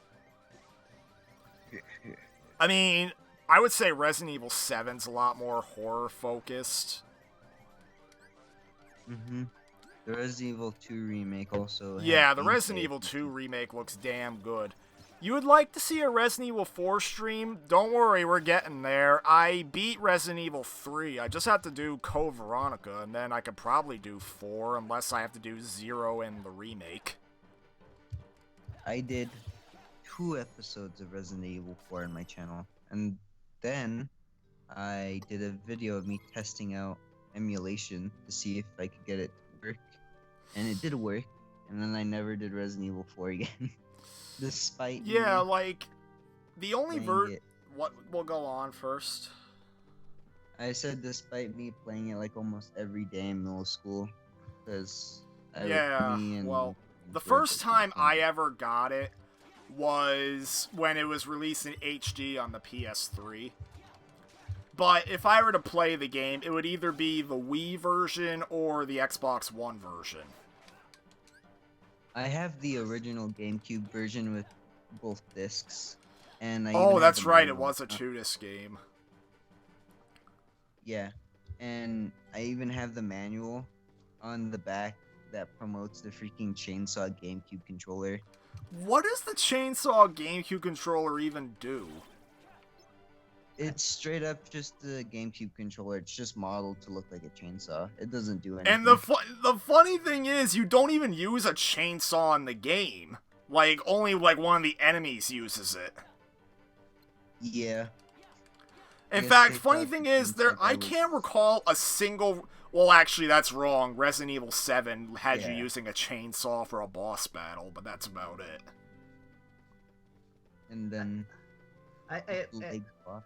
made you something, Shnick, for. You made me Is it- something, it's- and Chloe apparently broke her PS3 yesterday. I'm hoping none It's a of my cri- systems die after the... Then again, it's been about a year since the second Xbox and the PS1 died. Oh god, Vandalia, I looked down at my phone. And I Oh, see fuck. eating onion. I need to look at this now. Jesus.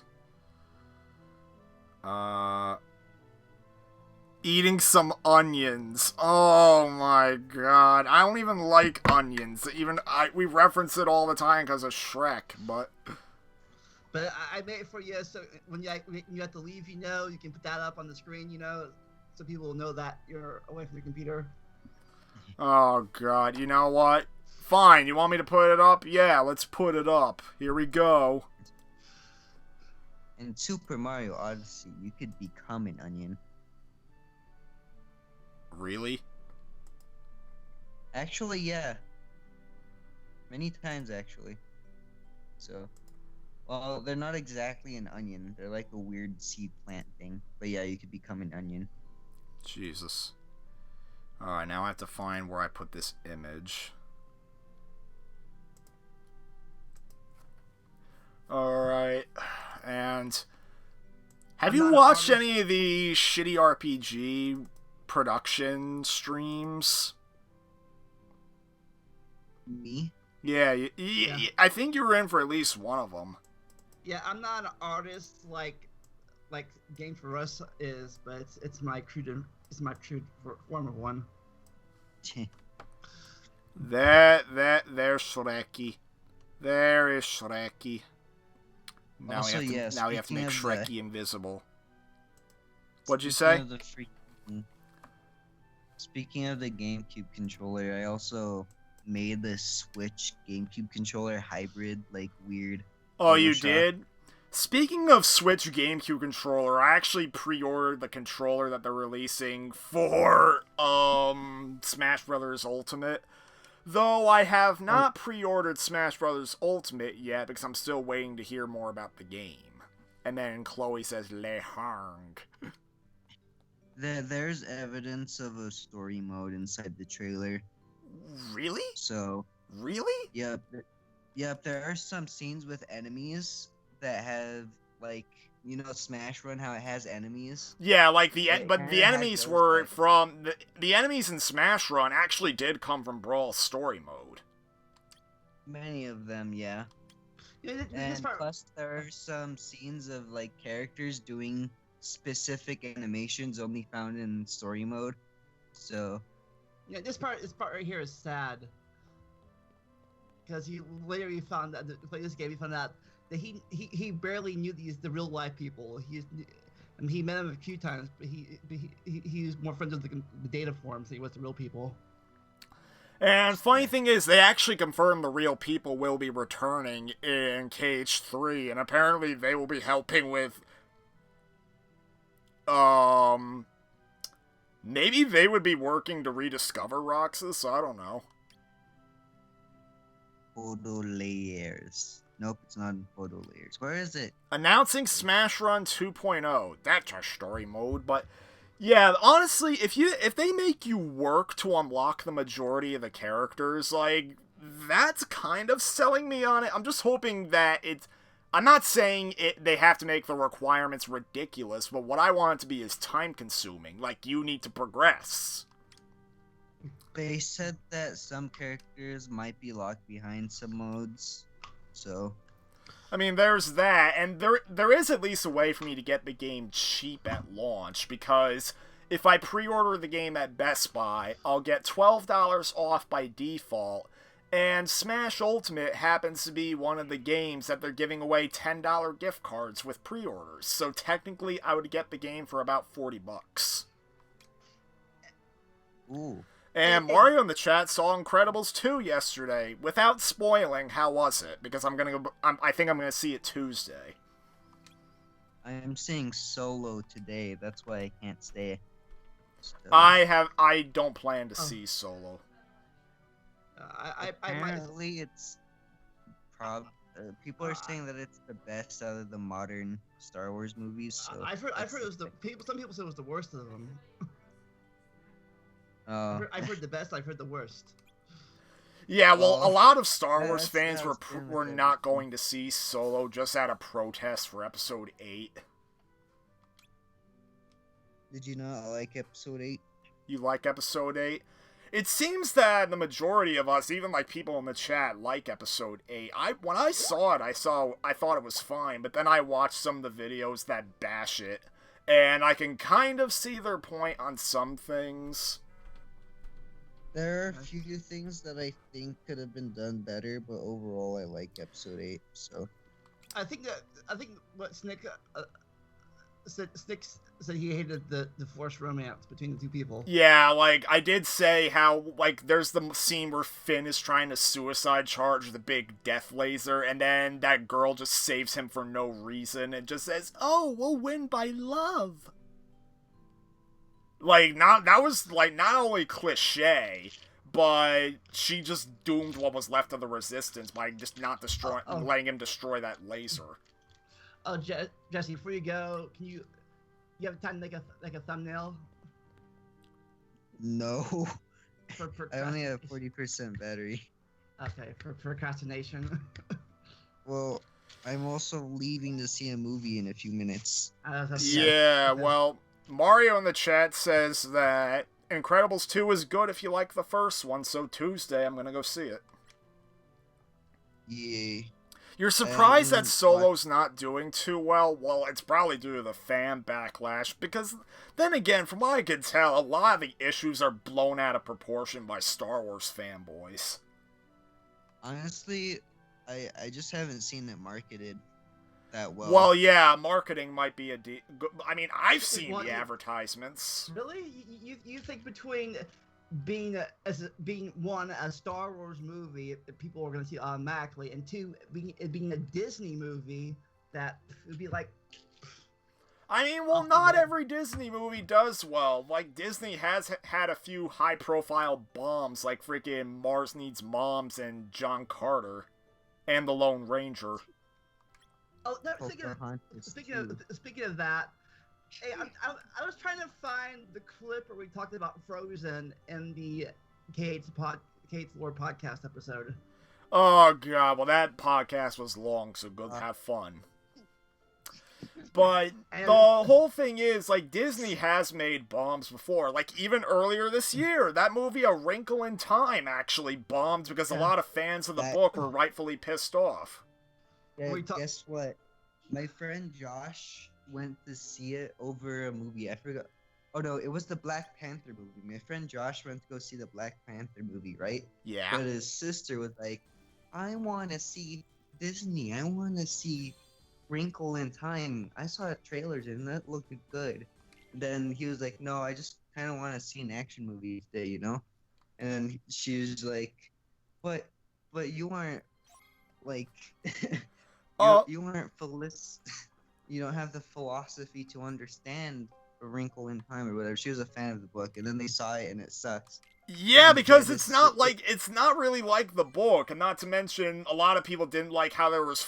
I mean, well, people liked the diverse cast, but they hate how they changed races of characters from the book just for the sake of it.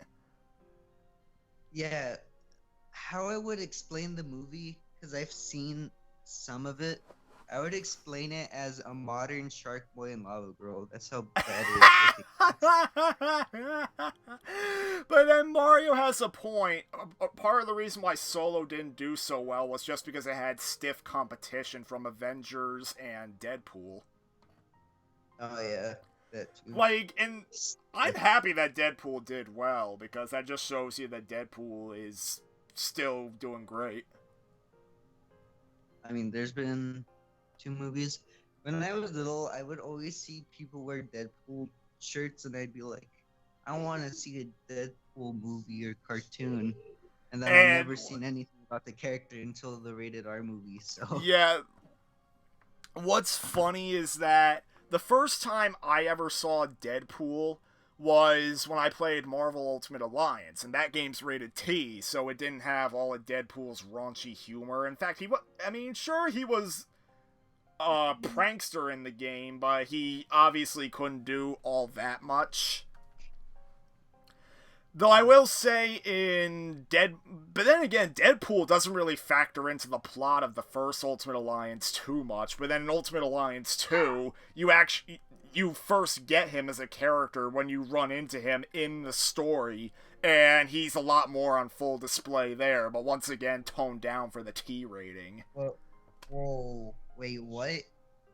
Excuse? I just got a random text message saying 7 days, SJW scum.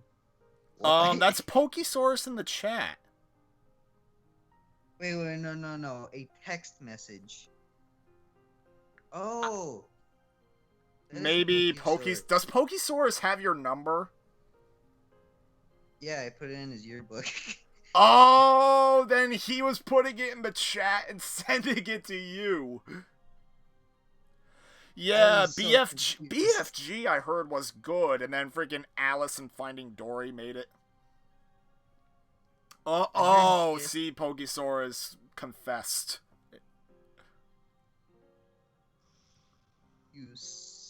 IR fail. It's like, oh my god. Yeah. I'm gonna go set up the Twitch stream. Yeah, we have 2 hours yet. Yeah, but I gotta prepare in case Mario doesn't show up. Yeah. Like, I swear to God, if he just disappears and doesn't even come in, then yeah, that's... I mean, my big thing is at least send a message if you can. You know? Ignoring us just because you don't feel like chatting at all, like, that's not really a good thing. Like, especially for something like the podcast.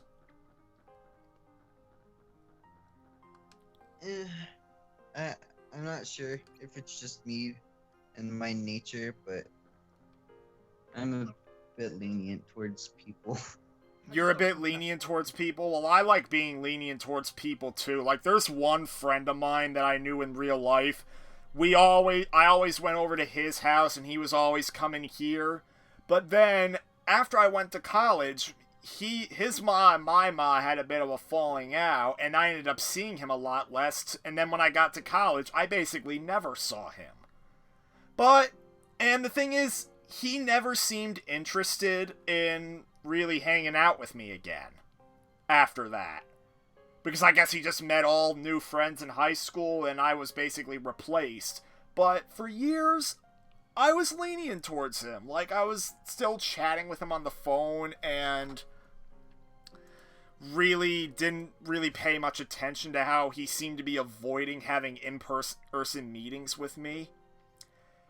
Until I actually got to the point where I was actively asking him for times to hang out, and he was completely uncooperative. Like, once we did meet up so I could take him to one of my retro game stores to trade stuff in, but then after that, he just always dodged the questions, always found excuses to get out of it.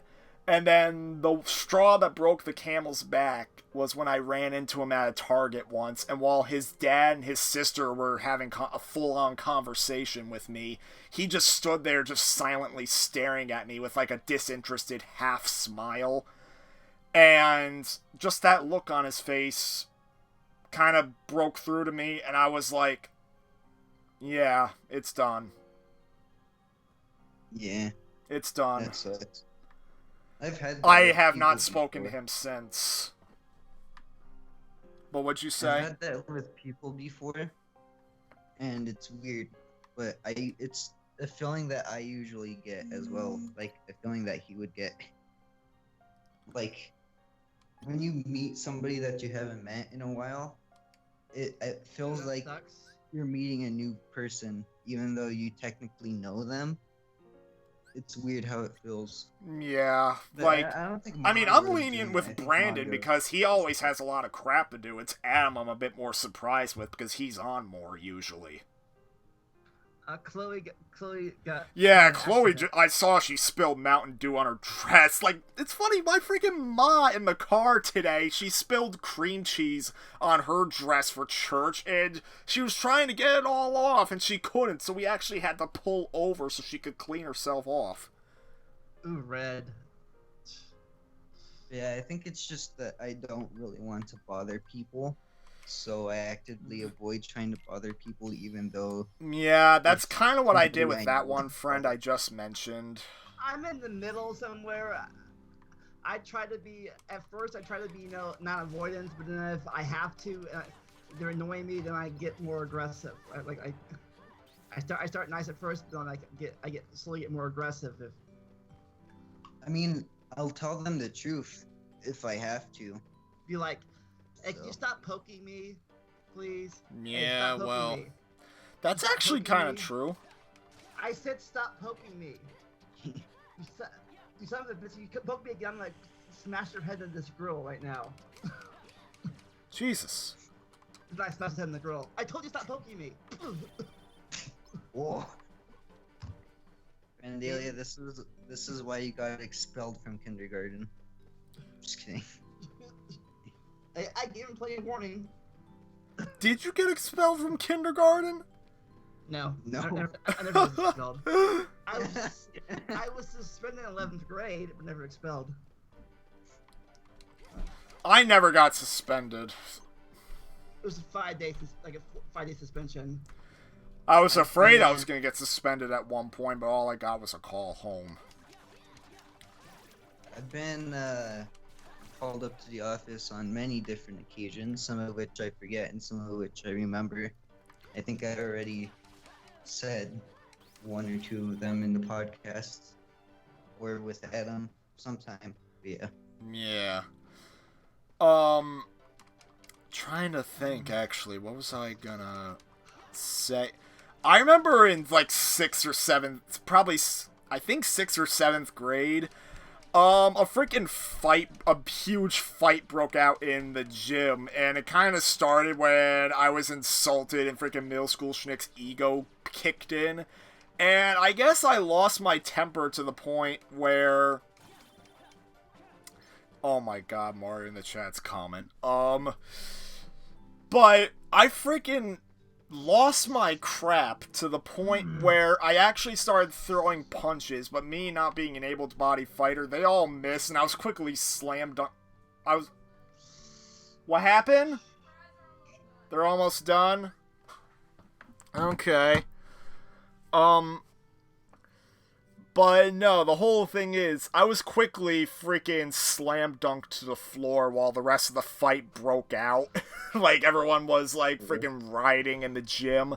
Eventually, the gym teachers had to angrily yell to make everyone stop. And I just simply laid there on the floor, face planted, until I was actually pulled up, and I was taken to the office. But I was not in trouble. They just wanted... because they wanted me as a witness to describe what happened. Shnick, with my overly cartoonish mind, I just imagined a gym teacher being like super tall and he picking you up with like 2 fingers like a ragdoll on the back of your shirt, and flopping you down to the office and walking away while you're still like face planted. Imagine it's like a scene from freaking Ed, Edd n Eddy where like freaking an arm of an adult pops up. Like that was like where you rarely ever saw adults fully on screen. Yeah. I actually wanted to be an animator, but then I realized that animating is hard and that... I mean, you could still be in charge of an animated show, you just have to do the writing. And then like other people do the animating for you. I can make a structure, and I could probably do assets. Like, I could probably draw assets for animating, but that's assuming that they're doing digital animation. Or actually, no. There have been some cartoonists who've done, like, assets for animating, like for, what was it, Wacky Races? It's kind of funny, like, it literally feels like most animators in the US that didn't work for Disney can only do, like, the cheap variety. In fact, a lot of animated shows that look good tend to get outsourced to Asia. Like wasn't the original, like, there used to be a lot, like Hanna-Barbera stuff, like you talked about, like, Wreck-Your Races, was that Hanna-Barbera? That was a big, wasn't that major production back in the day? Wacky Races, I wish I was in the time where I got to see Wacky Races when it was new. Because they actually did a thing where if you called up the telephone and did a bet for who you think would win the race in that episode, you'd actually win a prize. It was pretty cool. They also had, like, you ever watch the Hanna-Barbera Olympics, Laugh Olympics? Laugh Olympics? I only watched, I've only seen shows that were aired on Boomerang. I know. I used to watch a lot in the 80s. I used to watch a lot back in the 80s. I used to watch a lot of that stuff, like from the 70s. So like Yogi and all them, and Laugh Olympics, and what else was there? Like Hong Kong Phooey. Hong Kong Phooey. Yeah, I've seen Hong Kong Phooey, Scooby Doo, lots of Hanna-Barbera. Pretty much almost every Hanna-Barbera, except for Squidly Diddly. Whatever happened? They died off or something? They're still going technically with the Scooby-Doo movies they do monthly. So. I mean, there's nothing major anymore. No, they did revive Wacky Races for a short amount of time in 2016, I believe. Really? But I heard that it bombed. Yeah, I don't remember that at all. Yeah, it was Boomerang only, so you'd have to do a subscription, and it was when they rebranded the Where's Snick? site. Where's Snick? Does Snick leave? Mm-hmm. I'm back now, and it's time for Oh. onions. I think you're gonna put your like sign up and you left. I made it for you. I just did now. Oh.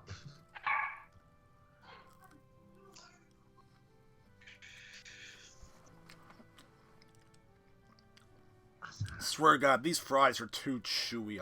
I'm done. Because I put them in for a half hour for a reason, so they'd be crispy. I tried to make them crispy, but they came out roasted. They were on fire. No, they're mostly fine. He burnt my burger. Oh, they're He allowed burnt to- my fries. Yeah, peddling kids. I think they stopped that right before I started school. At least Burnt where my I shade. lived. They stopped doing that right around the time I started school.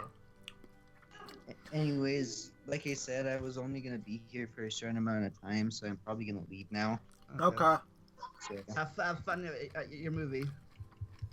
okay. See ya.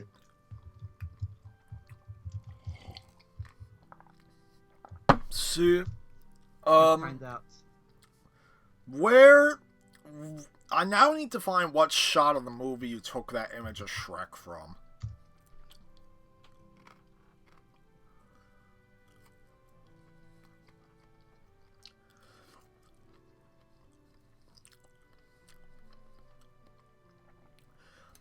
Oh.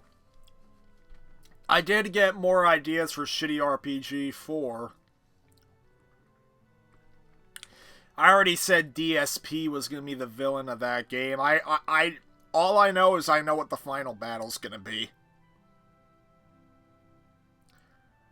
DSP enters his true form, which is basically Ganon from Zelda Ocarina of Time, but with cockroach antenna.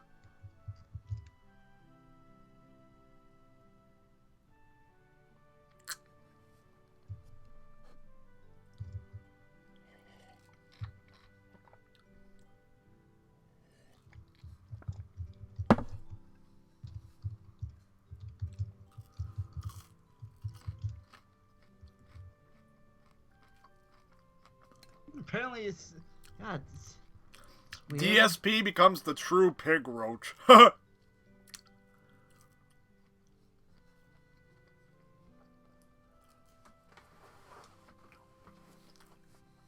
That's where they're saying it was stopped in the 90s or 2000s, but no, I thought it was banned in the 80s or late 70s even. It's weird. Oh well.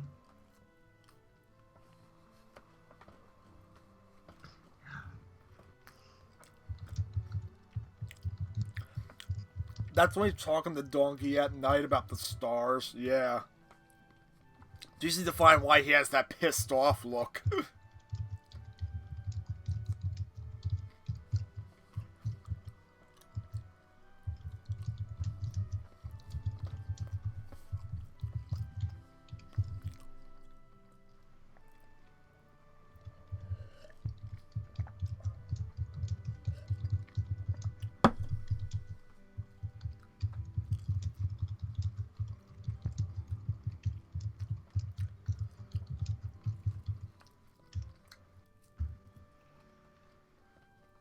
You're a private school.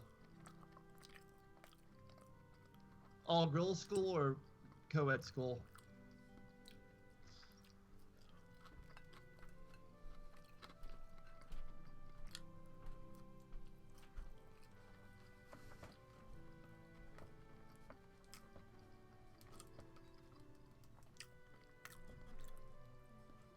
Huh.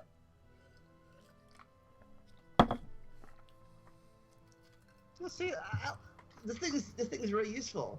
You know, I think maybe I used bad lettering for it, but I think it stands out.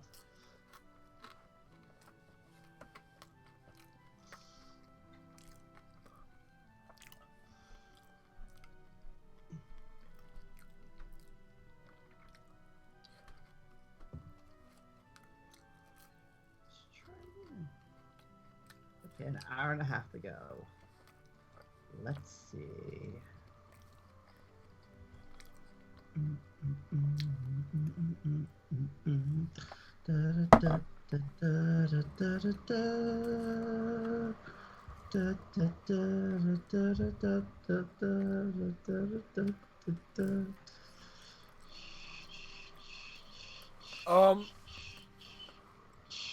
What would I think about Shrek 5? I don't know what to think, because what story would they tell with it? Was Shrek 4 about the Rumpelstiltskin? Yeah, the one where he makes it to where Shrek was never born.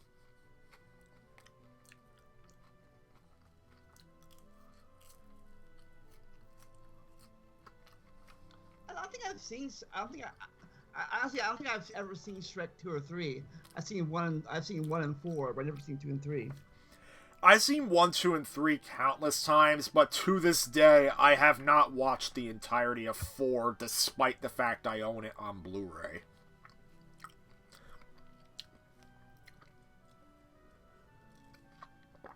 We should watch it together. Oh, God. I I mean, I've seen... Like, anytime I watch it, I would always catch it, like, right when Shrek gets transported to the alternate timeline where he was never born. And then I would watch most of it from there.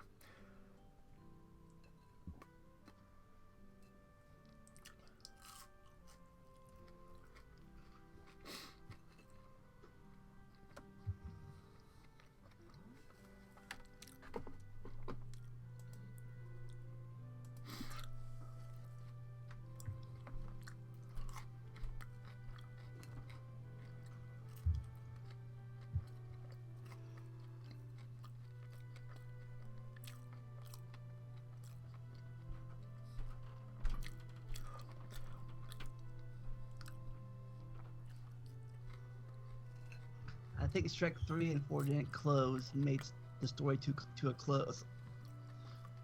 What is that? Oh, type close twice. Oh.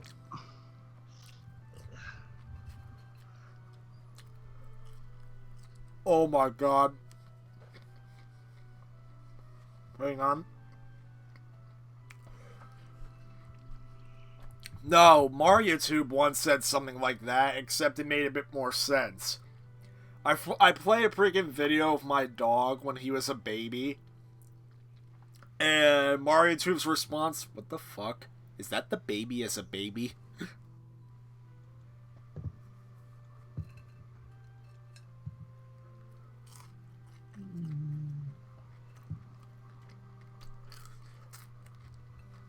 Fine.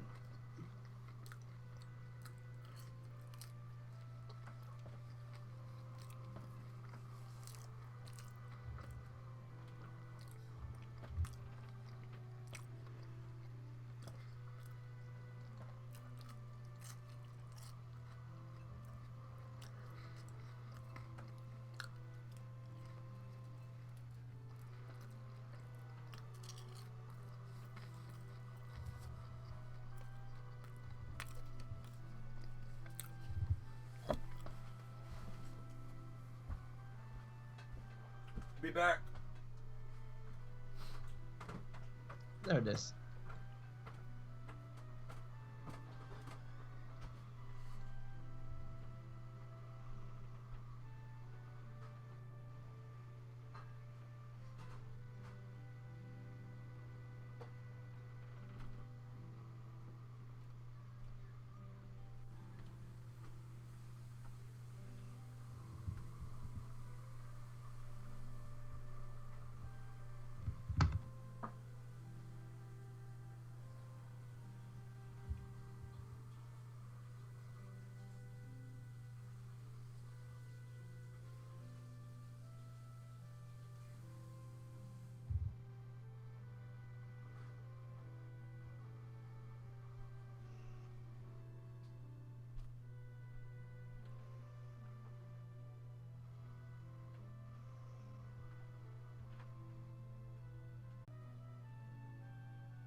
Did I disconnect?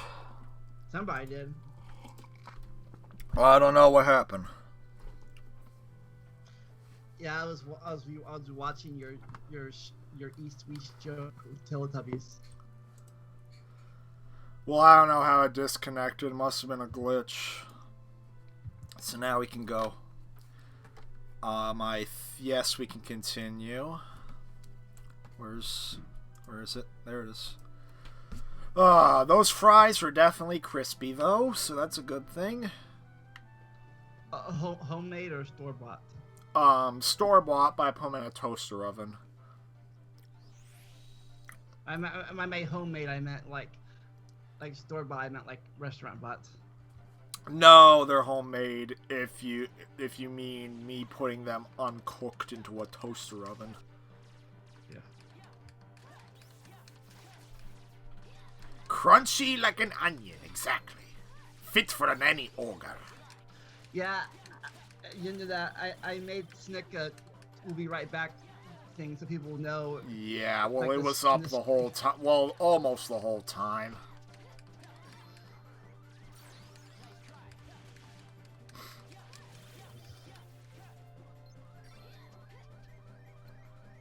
Like, I'm gonna call again in 30 minutes. Damn it! In an hour, and then after that, I'm gonna do it myself.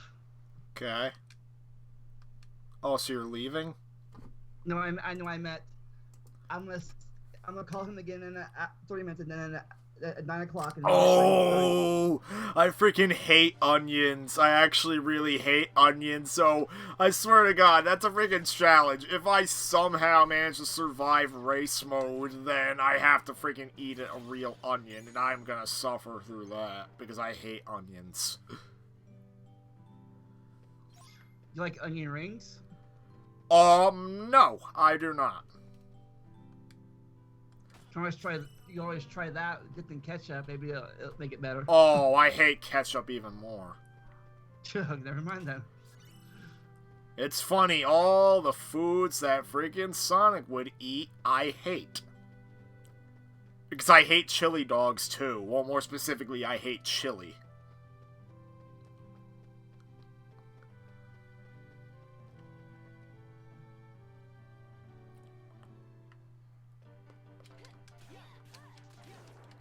The only thing I hate are peas. The only thing you hate are peas? I mean, Yeah. I make it seem like I'm a freaking fruit and vegetable phobia. Like, that's what I got. But no. I remember once, I didn't like eating apples. But funny thing is, out of all fruit, apples are probably among the only few I'll eat. Because once, when I was helping a professor at school, like with a video project, he cut himself an apple. And he's like, oh, here's a half an apple. Take it, it's healthy. And I politely declined, but then he kept insisting. So eventually I had to take the half an apple, and I had to eat it in front of him. I made a couple of faces, but I was able to eat it without gagging, so that was an accomplishment, so I can eat apples. And then as for vegetables, well, ever since I was a kid, I've had to eat mashed potatoes, like, on an almost regular basis. Only because if my sister would, she would eat mashed potatoes every single day of the week. I'm not friends with potatoes either. I hate lumps. Especially if it's really lumpy. I hate lumpy mashed potatoes. Yeah, I hate mashed potatoes. Has to be done right. Like, I gotta say, when it's done right, but most of the time it's done wrong. My friend, ex-roommate, made really good mashed potatoes. I mean, he mixed it with cheese. He put it with cheese and stuff and all that other stuff. And he made it good. I'm like, I ate it. He made it, but then when it comes to other vegetables, well, I'll have lettuce on, like, chicken sandwiches, and I'll also eat carrots and to a lesser extent broccoli. But I do not like tomatoes, even though I like tomato sauce, but I hate when it's chunky. Yeah, me too. I prefer raw vegetables to cooked vegetables. I do not like mushy vegetables. It's gross to me. And usually I dip them in ranch if I can. Chloe just does simple garlic mashed potato. See, one tactic I would do is that I would put freaking garlic powder in mashed potatoes. But then I kind of stopped doing it because maybe I was just getting bad garlic powder and I thought it just made it worse. Or maybe I was putting too much garlic powder.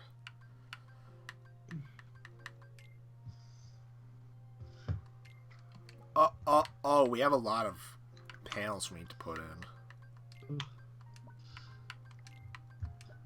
I made two cooking segments on my channel back in the day. I cooked some s'mores and I cooked some chocolate milk.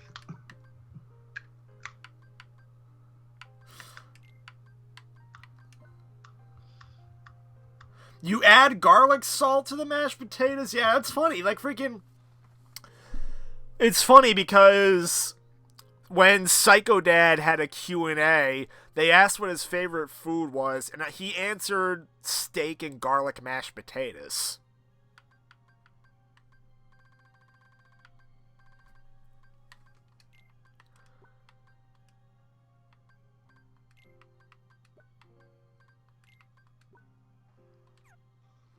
Alright, there, I freaking made my grid. What level are you now? 2. Finally, level 2. Woohoo! At least it's not as bad as leveling up in Elder Scrolls. I mean, Elder Scrolls 5 made it a lot better, but 4, meh. How hard is what's leveling like in Coded?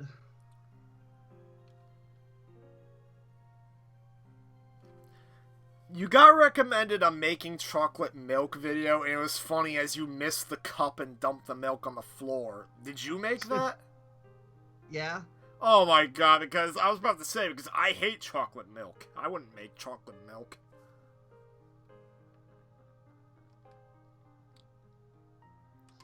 I wasn't paying attention to the. I was looking at the camera, not the. I was watching the camera. And I paid attention to the class. I'm like, shit. Like, whoops. Apparently Marluxia was just saying that he should have joined the Castle Oblivion team, but he came on too late. It was a good thing too. He probably would have fainted if he joined. He probably would have fainted when he went in the castle. But then again, if he did, even if he fainted, either way he would have survived because Sora would not have ran into him.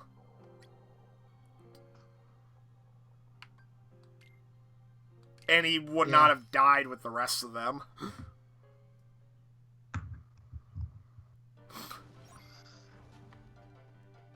What candy do I usually eat? Well, yeah, freaking 3/4 of all candy I see is freaking chocolate.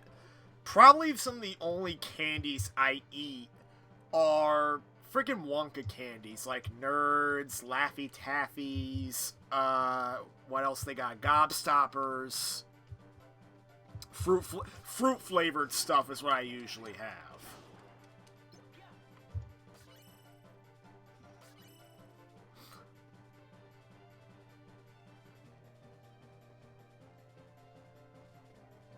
Almonds and always. Yeah, Sour Patch Kids and Skittles are also fine with me, but I hate M&M's. Sweet Tarts I'll also eat.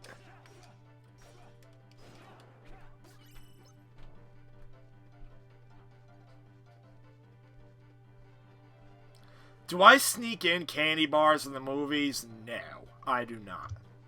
I used to.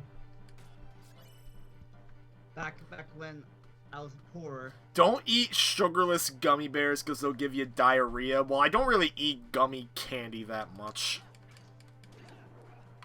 Kind of prefer the hard candy that you gotta suck on. I didn't know they made sugarless gummy bears.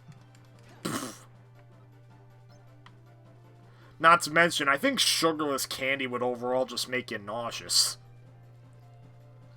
I think my dad used to eat that stuff because he had diabetes or something. Yeah, my grandma was also diabetic. She couldn't really get sugar neither. In fact, funny thing is, she drank soda, but she would only ever drink diet. Like, Diet Coke, Diet Pepsi, Coke Zero. Oh, But that didn't stop her from cheating. Like, if she really needed a drink and I had regular Coke, she's like, let me get a little bit of that. When I was growing up, I hated Diet Pop because it tasted terrible to me. To me, Diet Pepsi is better than Diet Coke. Because Diet Pepsi at least has a less bitter taste to it. Even though Diet Coke is a bit of an acquired taste for me. But I don't drink soda that much no more.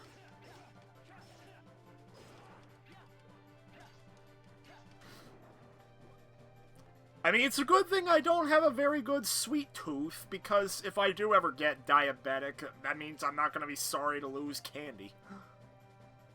And then as for soda, then I just have to switch exclusively to diet. Like my grandma. Yeah, my dad had diabetic candy, like chocolate and stuff, like Hershey's and Reese's, like that. It was like, it had Splenda in there or something instead of sugar.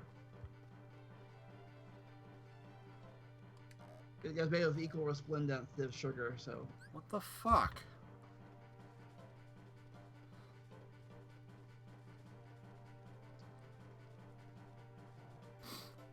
Yeah, but, you prefer Diet Coke with your fish and hamburgers?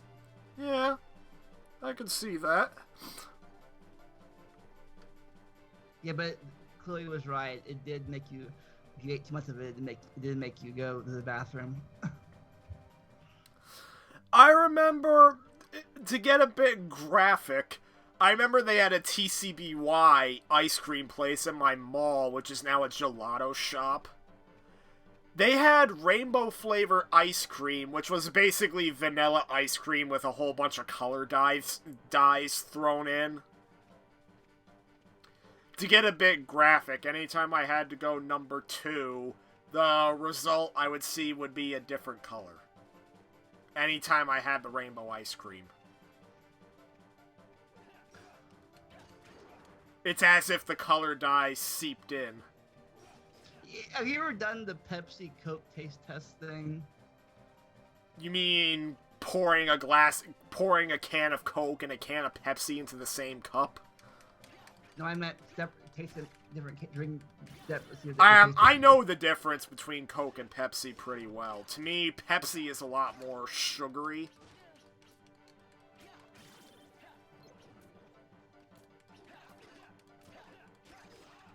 So Pepsi's more sweeter than Coke? Yeah, well, Pepsi is more sweeter than Coke, because if you check the nutrients on the back of the can, you'll notice that Pepsi has 41 grams of sugar, whereas Coke has like 36 or so.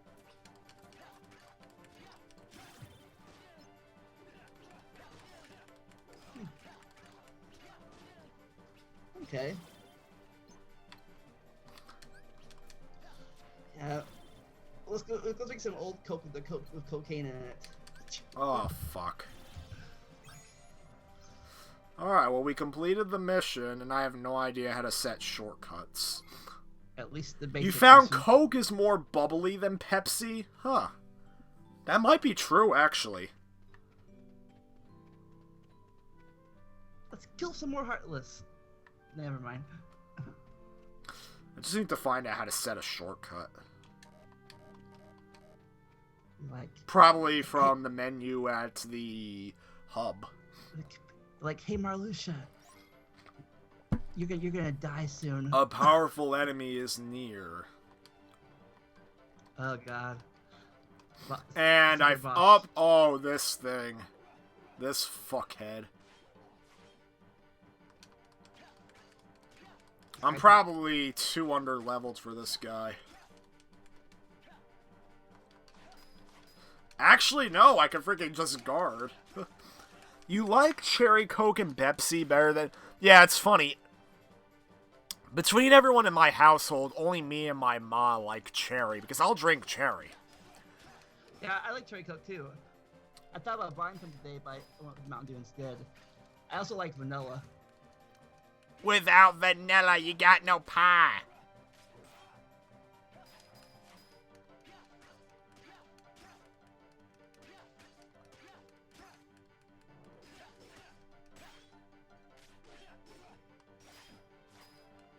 go. This guy heals every time he hits Marluxia. Or when he hits me. I think I'm coming back. Or when he hits you, period. No. Okay, well, never mind. Screw that guy for now. You would have those during cheat days, huh?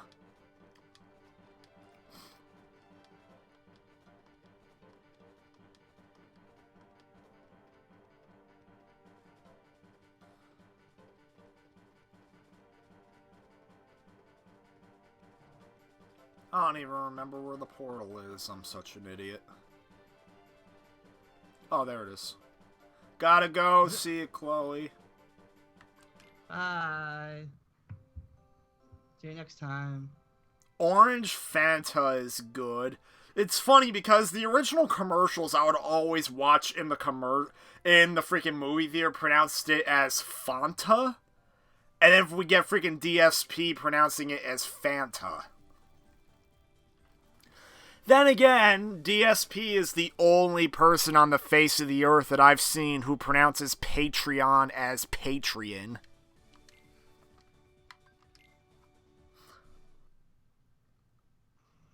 I say I think I said this before. I used to pronounce like girl like grills, like GRILL boys and GRIL girls. Jesus. I used to call it the Atlantic and the Pacific Ocean. I'm going to the Pacific Ocean. Oh God! Wait. All pop tastes terrible gets flat. I'm like, nope. Like, dump it out at that point. I forgot how to set shortcuts. Not only when it's flat, but also when it gets watered down too. Flat and watered down. It takes pretty much the same thing at this point.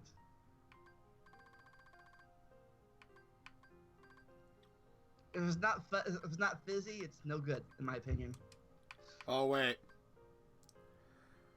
Oh, that's how you can do it in game.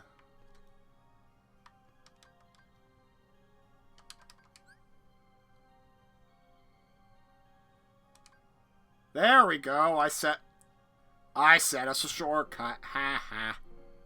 For what? For using an item. And now I'm gonna set it for fire.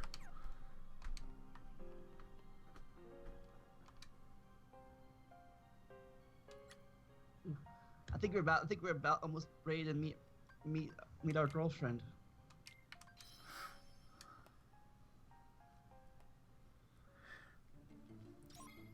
Oh, it's just a survival mission.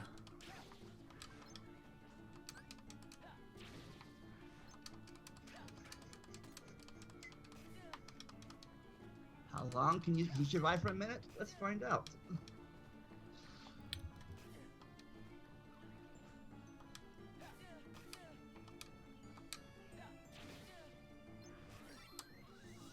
How hard is this game on critical or proud?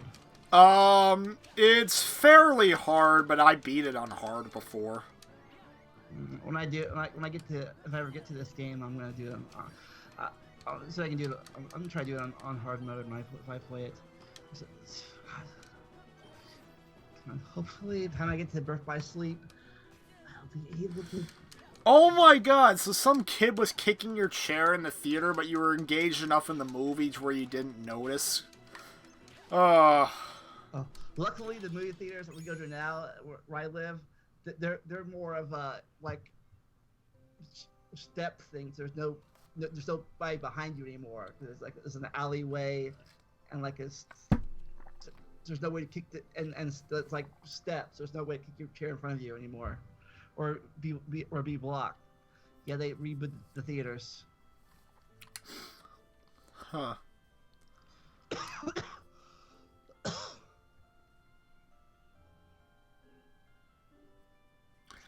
Oh my God! His mom kept saying quietly he's gonna turn around and yell at you.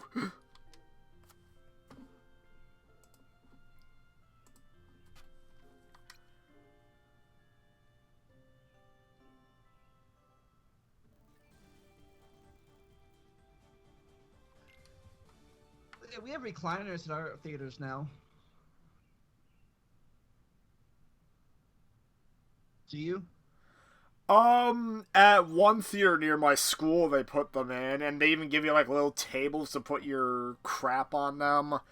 And, like, you could also recline, like, put a footrest up.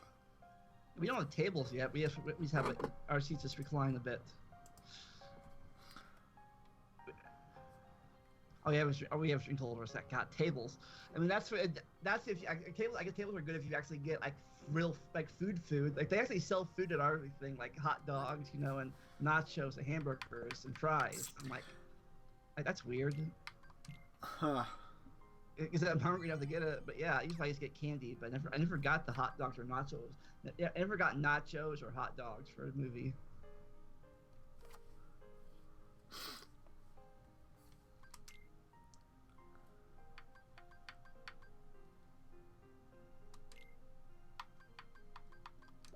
It is a good thing that you did not have, when you were a kid, they did not release frickin' Oogie Loves. What's that? It's a children's movie that more or less required you to interact with the movie. So basically, you're standing you're in a movie theater and you're encouraged to do everything that you're not supposed to do in a movie theater. Get up, loudly sing and dance, get in everyone's way. But it's not. That's like more of a live action thing than a movie. You know, like a. That's stuff you do at home in front of the TV, not in a movie theater. Or not movie theater, like more like a what's it called? Like a live performance thing. Yeah. Like say you go to like a Barney Live. You never had a bad experience at the movies. Well, I've never had a truly bad one either. Probably the only one that people would describe as a bad experience was my Titanic 3D screening, where a freaking riot broke out. But since I had seen the movie before, and given that a lot of the kids in the audience, because a lot of kids from my high school went that night, and truth is, I recognized at least a couple of the kids there, so honestly, I was more amused than I was annoyed, because numerous times I got to hear entertaining shouts from, like, freaking theater employees that threatened to throw people out.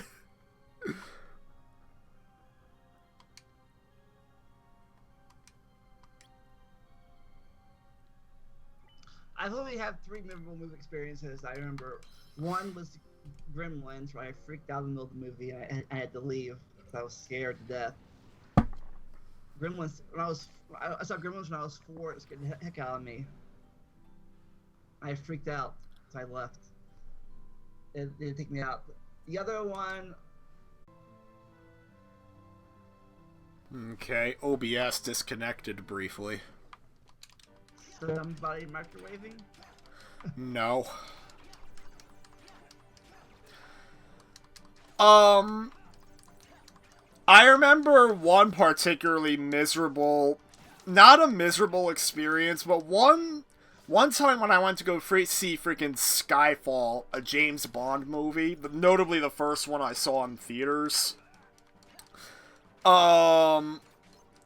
Someone thought it was a genius idea to into a movie that was rated PG-13 and had a lot of as violent as PG-13 could get action scenes.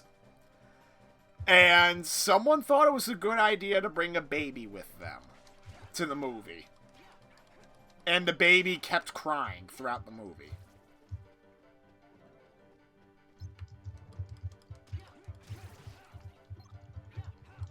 Not for nothing, I know that you're being good parents by making sure your baby's with you if you want to go to the movie, but if you're going to the movies and you have no one to stay home with the baby, hire a babysitter.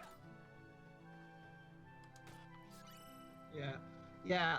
Unless your kid's like 2 or 3 at least, don't take a toddler. Wait till they're at least toddler age before you take them to the theaters. Yeah, like, simply put, there is no reason why an infant should be in a movie theater, because they are not going to watch the frickin' movie. I mean, they might, but Whole thing is, they're not going to be paying... They can't make sense out of it.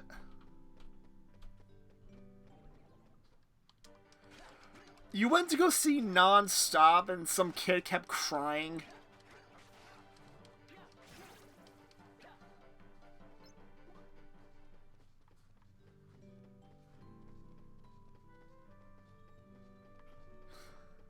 Oddly enough, I remember my sister offered to take me to see that movie, and we never did. And I was like, "Why are you asking if you want to Why are you asking if you want to go see a freaking Liam Neeson action movie together?" Okay.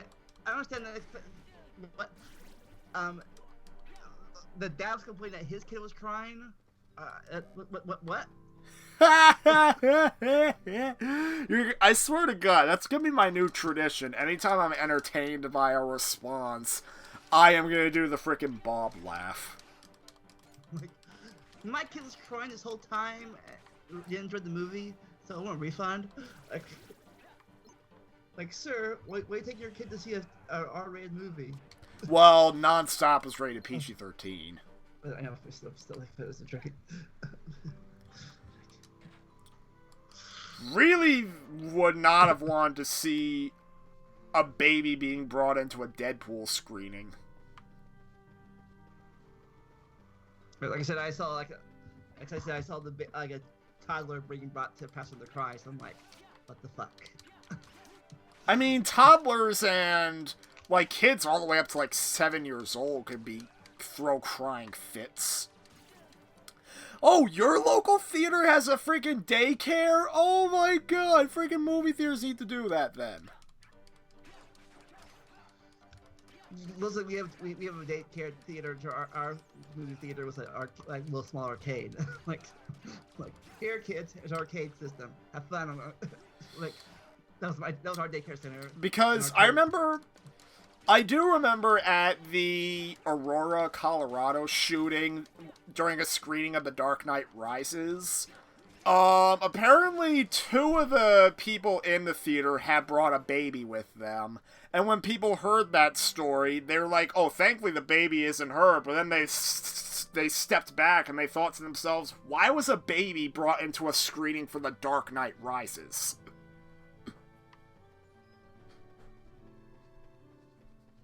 Okay. I guess they're trying to make him Batman fanboys when they're still babies. Okay, God. Junior, this is Batman. Can you say Batman? I actually remember when Jesse told that story.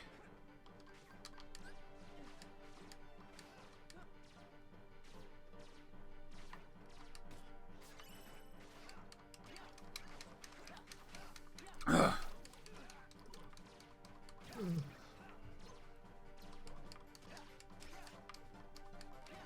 Oh, at 9 o'clock. Time. Let's try again.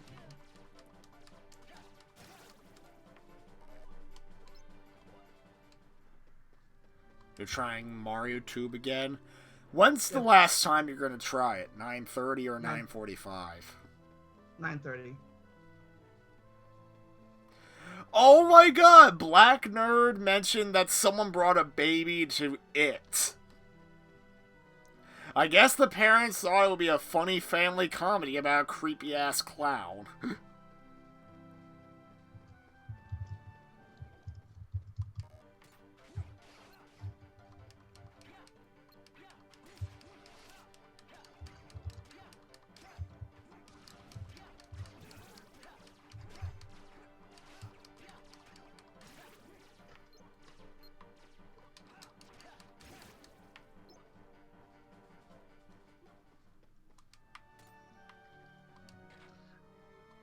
I don't know how he does it.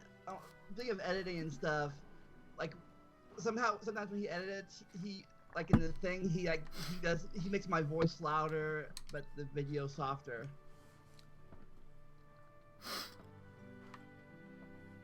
And then he sometimes he cuts out like my early videos when my fan was on, and he cut out the fan part of this thing when I wasn't talking, so you couldn't hear my fan in the audio. So, Jesse, I'm assuming you're able to watch the new movie with no problems.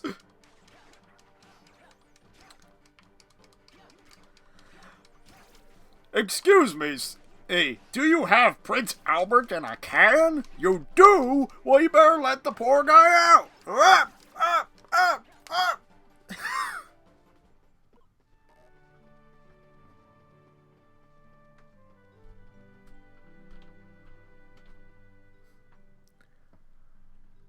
Yeah.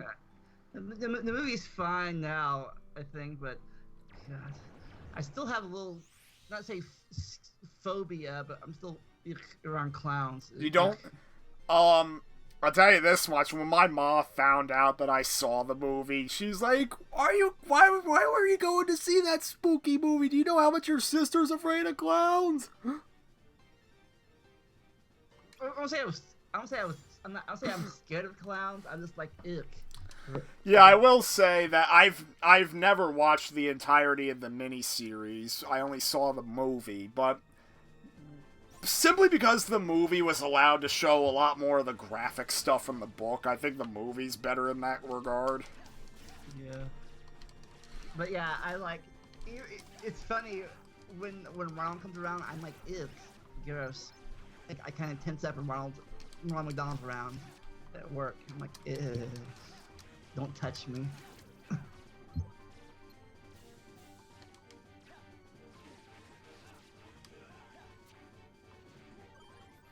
Oh, and I set the Guardian on fire. I think I'm like spicy in horror movies. I'm more of a medium. I can handle some horror, but I'm more of a slight horror person, but not. I am definitely not a slasher horror. I hate I'm not a slasher. You don't like slashers, so no Friday the 13th, Halloween, Scream, or the likes? If it has blood in it, hell no. I do gotta say, I think I actually prefer slasher flicks over, like, I do not like ghost movies because they are super predictable. But I do like slasher movies because there's actually, that hint of realism actually does have real horror, because the thing with slasher movies is that they're really, those kinds of scenarios can actually happen. Yeah. I don't Like, I'll tell you this much, guys. when I saw the first Scream, for at least one night afterward, I was afraid Ghostface was gonna come into the house. Yeah, I don't like blood in real life. I definitely want to see a movie.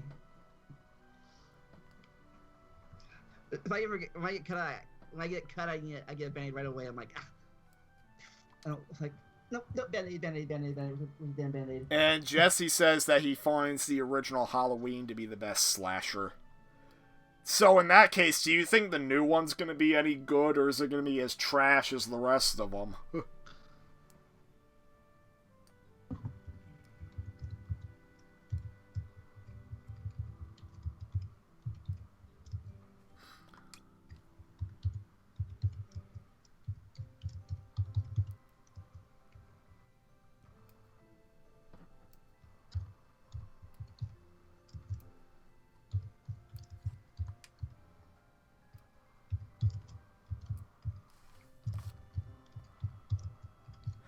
Like, it just seems that most horror movies nowadays are like frickin' about ghosts. And I don't like that.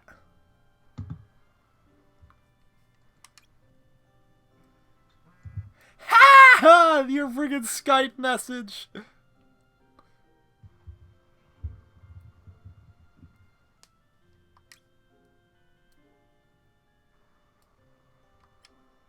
And Jesse thinks the new Halloween just looks wrong.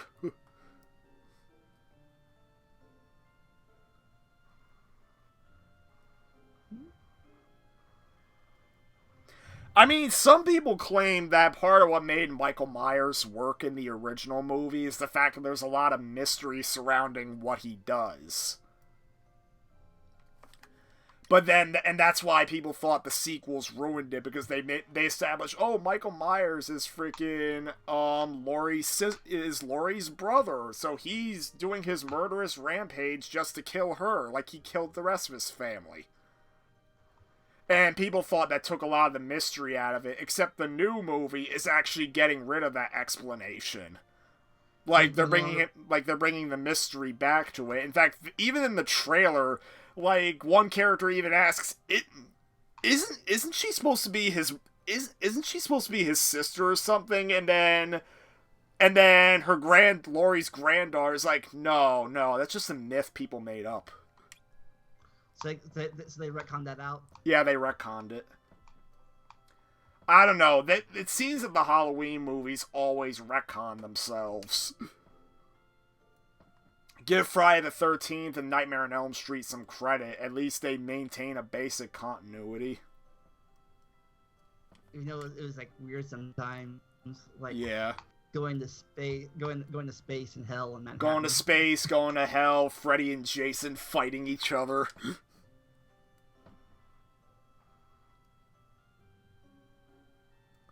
People tend to forget that Terminator was basically a slasher movie. Well, I got that idea after I watched Terminator 1 a couple more times.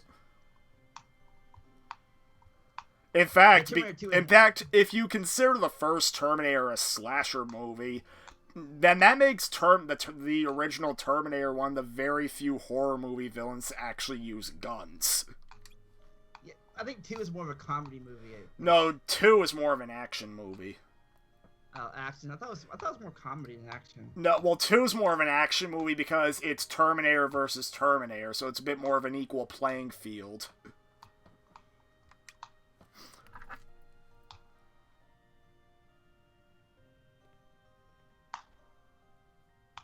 The only Terminator movie I saw all the way through was 2. I never saw 1 all the way through. I never saw 3 all the way through. I only saw 2 all the way through. I mean, from what I understand, they're making a new Terminator movie that retcons 3, 4, and 5. Was that Genesis? No, Genesis retconned 3 and 4, and it tried to establish itself as 1 and 2, but then that one ended up sucking too. But apparently James Cameron's getting the rights back, and they're getting the Deadpool director, I think, or either the Deadpool director or the Zombieland director, I'm not sure who. And apparently he's directing a new movie, and they're apparently getting freaking Arnold Schwarzenegger and Linda Hamilton back. Like, are they gonna CGI them up to look younger or be older? No, now? they're probably gonna be older, but I don't know. Maybe they'll CG Arnold because de-aging CG does exist, and it was used in a couple of Marvel movies.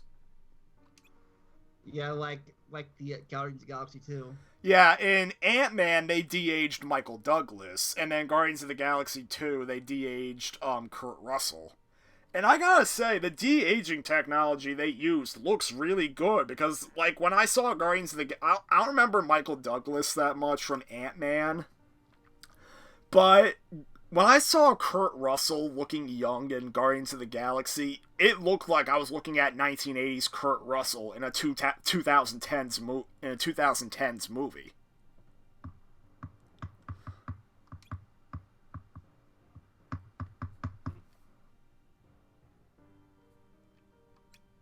There's a plot point right here where I think that they got rid of 2 traitors, but they also wanted to get rid of. But I think the plot point here was he also wanted to get rid of the 2 scientists, not because they were traitors, but because they were blocking his way up the ladder. Get rid of them so he could climb the ladder, like Zexion and Vexen. Like, I need to climb the ladder here, so I'll get rid of those 2 while you're at it. Huh.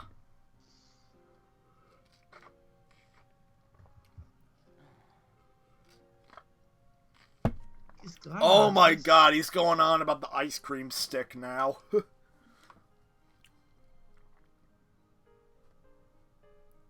And then I think Games for Us is talking about Coraline.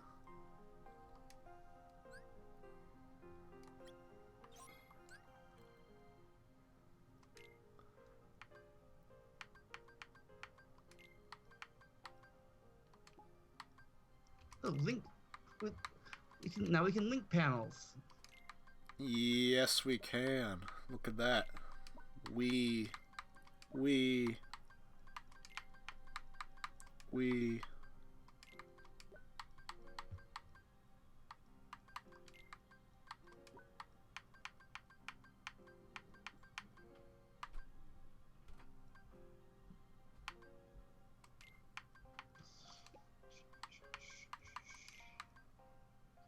I think that was that the same. Was that the one of the same animation as Nightmare on Elm Nightmare Before Christmas? Yeah, it was. Coraline was done in stop motion.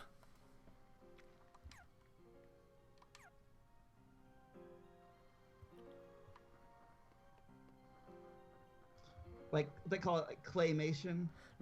Well, there's claymation's a kind of stop motion, but there's also stop motion with puppets. Oh, and toys, basically, like Robot Chicken's a stop motion series that uses action figures. Like with what's that Kablam show called? Yes, the Resident Evil 2 remake does run on the same engine as Resident Evil 7. Oddly enough, so does Devil May Cry 5. What was that Kablam show called? Kablam, the one with the action figures is Action League Now, and the claymation one was Prometheus and Bob. Yeah, Action League Now. Like, I don't know if they edited out people's hands or what how they do that. They edited what out? So I said I wonder if they edited out hands when they move the characters around, or how they move I mean, the from what I characters around. understand, Action League Now's animation was considered unique. It was claimed to be filmed in what was called Chuckimation. Oh, so it wasn't real action figures. It was. Like, it was real action figures.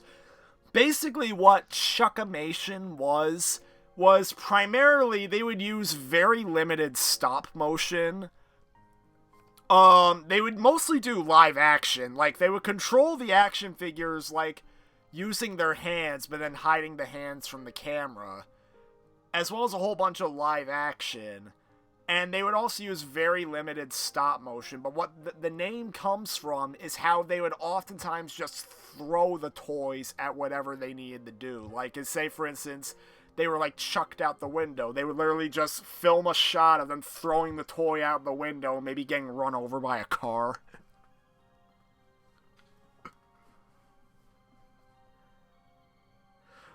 The only thing on Nick you didn't know about until Brandon, well, you have to thank me for that because I showed Brandon the show. Mm-hmm.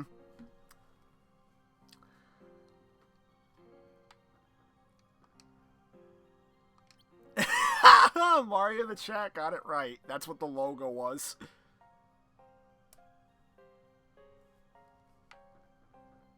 Yeah, I don't think I hate about movies.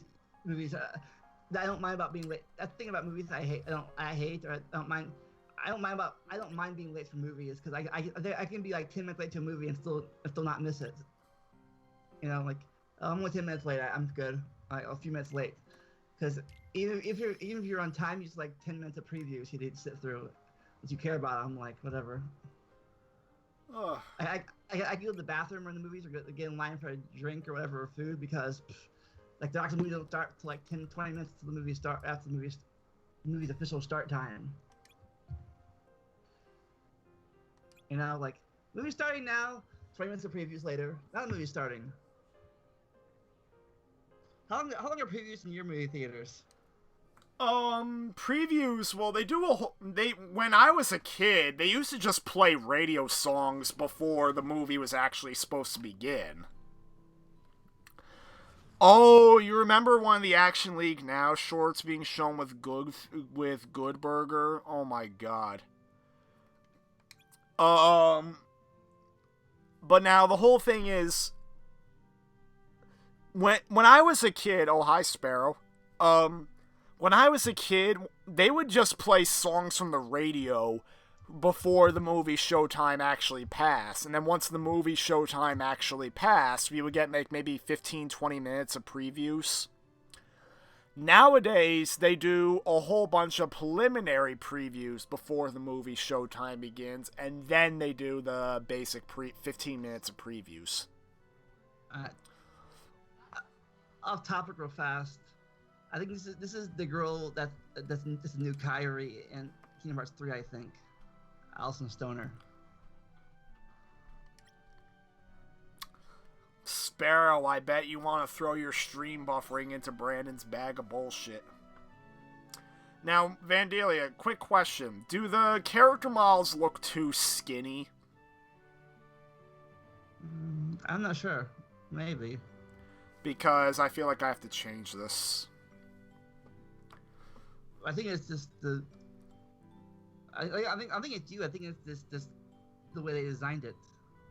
No, it's not the way they designed it. I mean, I could try an alternate setup to where the bottom screen is like putting like where I put this in twice, but then the bottom screen's like put in the corner. Maybe. So that way people don't have to squint. You know what? Let's try that actually. I'm gonna try something a little different. Always make it a little bit bigger, you know, like. Well, yeah, I'm about to. Instead of like putting it in that box that he made, just stretch it all the way out to the dialogue. Yeah, well, I'm about to see if this is gonna make the stream crash. I don't think so, though. Oh, fuck. Alright, get rid of that. Hey, it's me. For like 2 seconds. Alright. And then maybe reduce that a bit, and then... Where the fuck is it? There it is.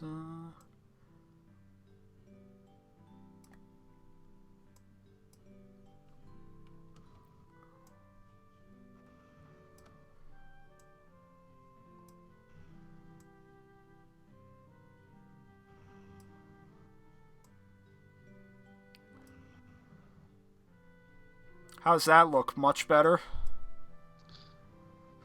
I still say he stretched that. I think I should stretch that out a little bit more. Yeah, like that.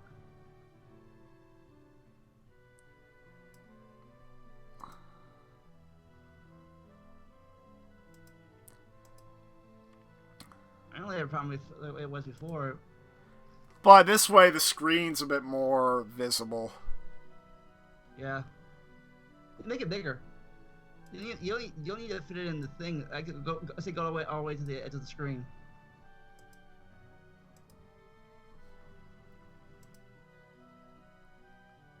Yeah. You need to make a new layout for dual screen games. Yeah, I don't know, maybe. But that's what it looks like now. Yeah, this for, way, like, this DS way, games. the game doesn't look distorted. Yeah, for DS and 3DS games, probably. Yo, fucker. You still, yeah, you're made layout for me.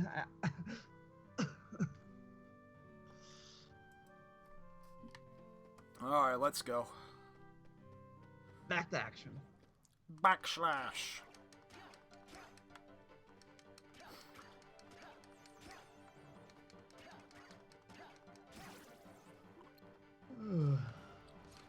Oh, come on. I wanted to fire it. Oh my god, he's typing. He's typing. Wait, Mario Tube's actually typing? This is on my Skype screen.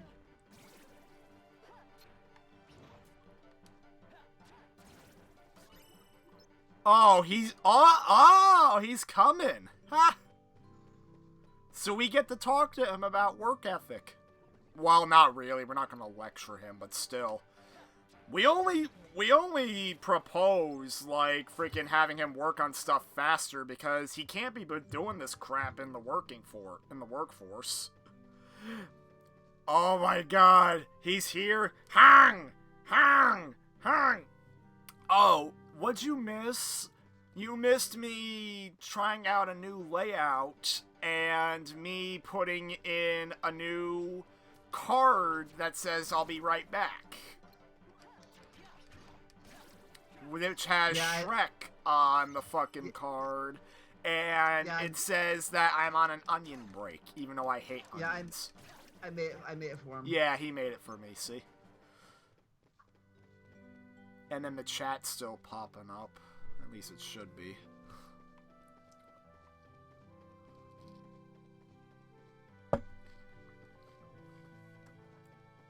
Lay.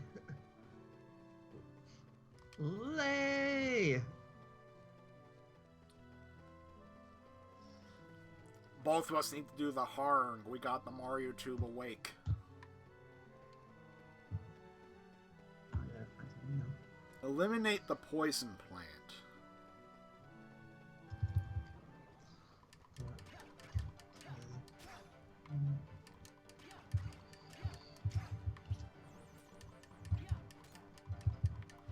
Let's just say we're all fans of Shrek.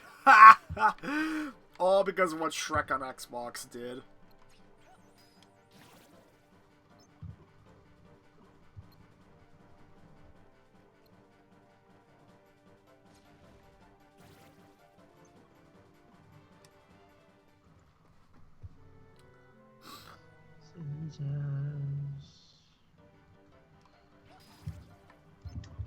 Found an easy way to get rid of the flowers. What the that explosion did nothing to it? There you go. I gotta see something in case you want to like cover up the lay part. Cover up the what? The lay. What do you mean lay?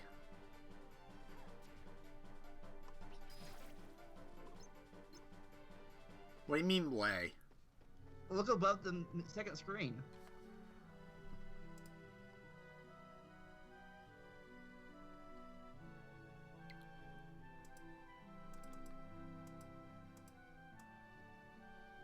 There.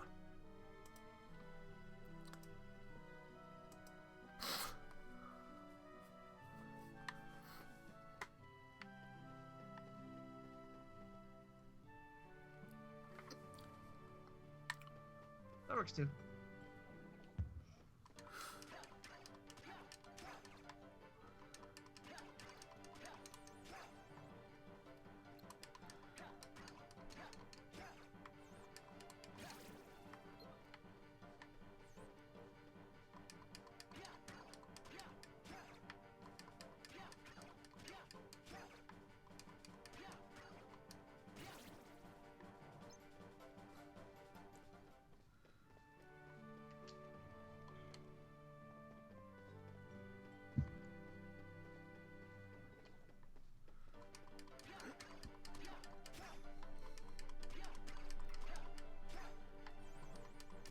You remember the Baskin-Robbins flavors when Shrek 2 came out? Even I don't remember that.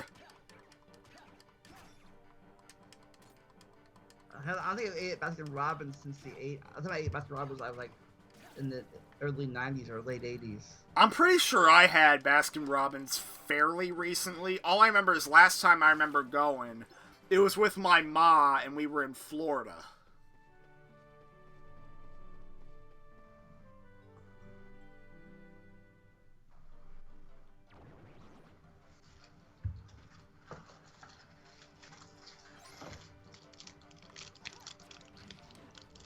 Fucker.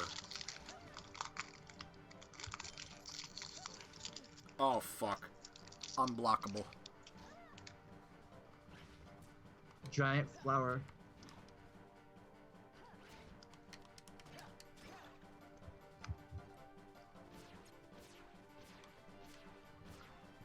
A friend of yours got it on DVD for free. The Ultimate Shrek Layers. Yeah, movies. I'm looking forward to seeing the third Dragon movie. How to Train Your Dragon? Yeah. Huh. I never watched the series though. I saw the second one in theaters. I saw about all two movies, but I never really watched the TV series. Neither did I. And even though it was a thing, really, they didn't advertise it very well. Uh-huh. What channel was it on? I think Cartoon Network.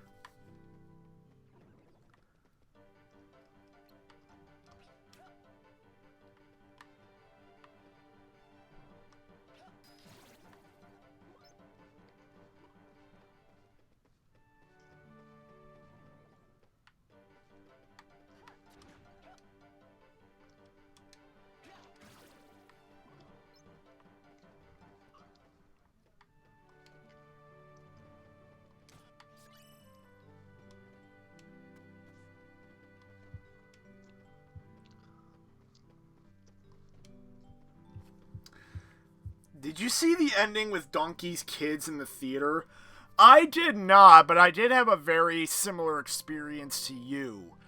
When I went to go see The Disaster Artist, I knew there was a post-credit scene with the real Tommy Wiseau. I was the only one who stayed in the theater to see it.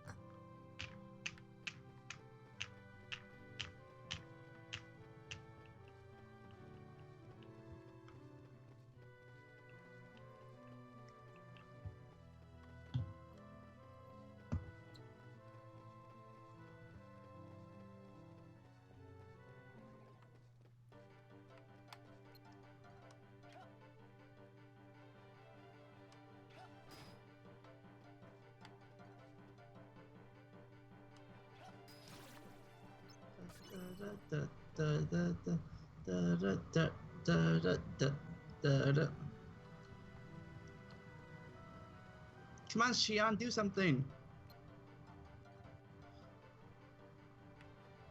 Shion, don't just stand there. Help fight. No, you ruined it. I wanted to block the seed.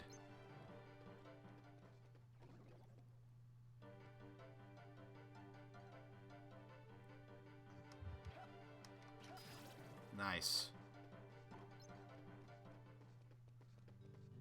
Can't tell. Is that still Kingdom Key or is that a new Keyblade?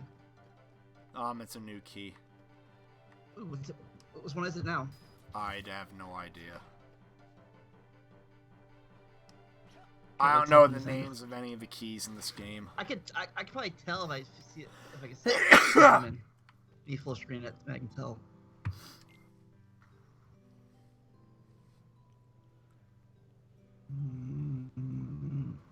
Nope, still can't tell.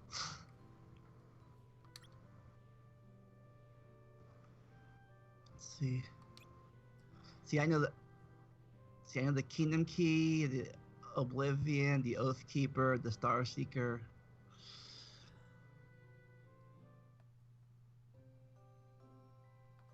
"2004 was the year of Shrek. Apparently it was 2004 when Brandon got his Jumbo Shrek.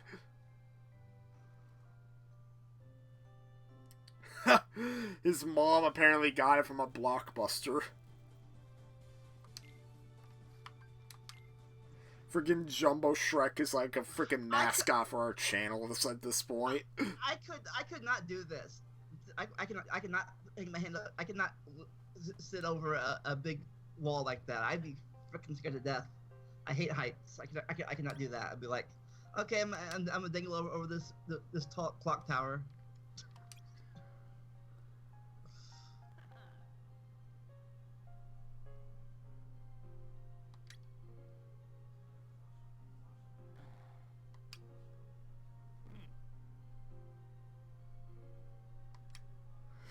Oh, so day 24, they mentioned that the organization members are already dead.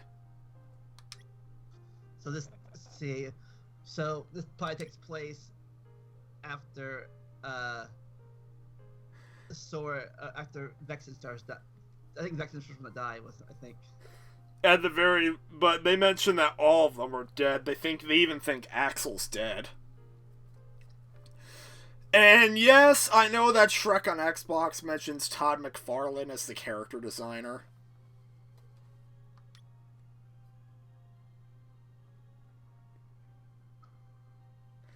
It comes from the fact that freaking McFarlane Toys did the action figures.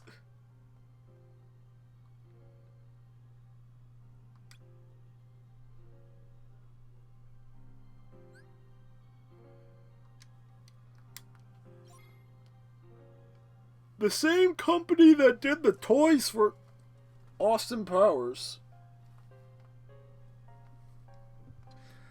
Alright. Jesus.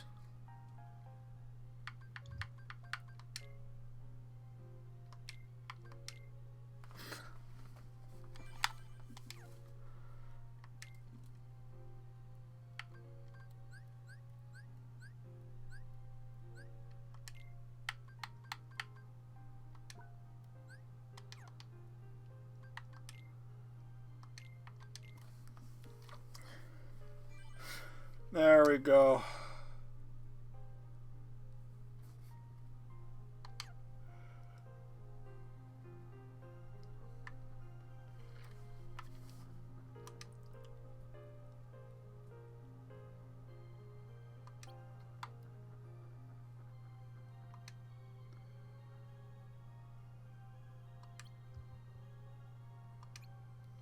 Apparently they're only acting as though they're only acting as though they left for the castle. So I guess they're not dead yet.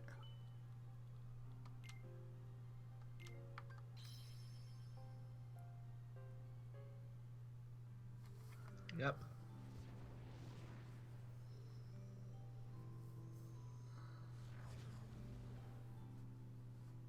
I thought her name was Exion when I first saw her. Like, Exion? Who's Exion? That's what I thought too. Then again, I once thought Marluxia was Marluxia.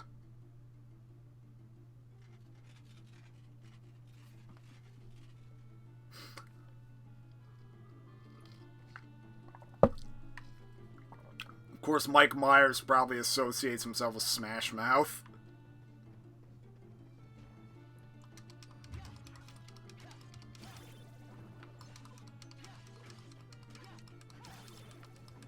And now the game's lacking because of all the friggin' deserters.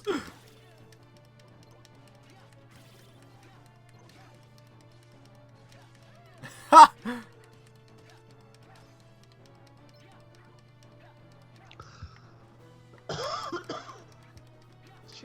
Chain combo!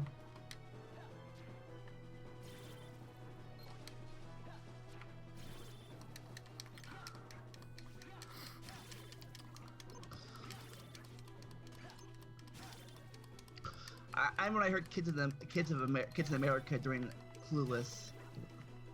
It also played in a modified version, I think played in Jimmy Neutron, the movie.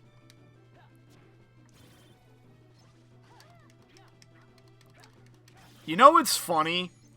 You know the theme song for the Jimmy Neutron TV series? Yeah. They were originally going to use the TV series version of the song for the movie, because the movie came out first. But then, when the movie got a bit of a bigger budget, they ended up re-recording the song with, like, a popular band at the time. I'm not sure who did it. And they ended up using the original version of the song when the TV series premiered.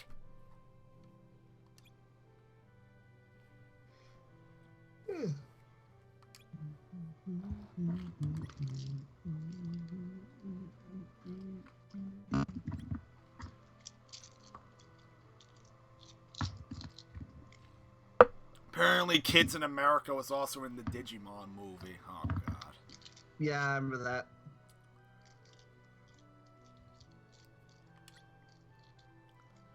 What was better? No, which movie was worse? The Pokemon movie, in that you will not get anything if you did not watch the series or were familiar with the series. Which one was worse? Well, actually, or the Digimon movie, which claimed it explained everything for newcomers. Like, which one was worse? The Digimon movie was worse. How so? Well, I mean, I don't know.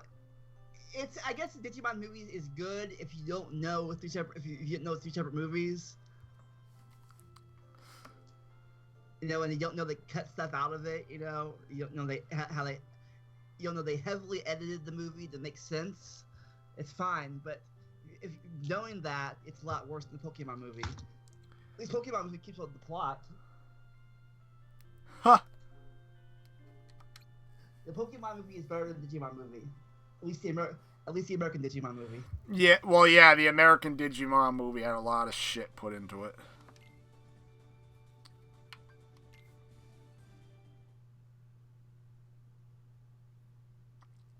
Yeah. Because I'll admit, like, I was I barely watched Pokemon, and I only watched, like, one Digimon episode that was on, like, freaking Jetix on Toon Disney. And to this day, I really do not understand Digimon all that well.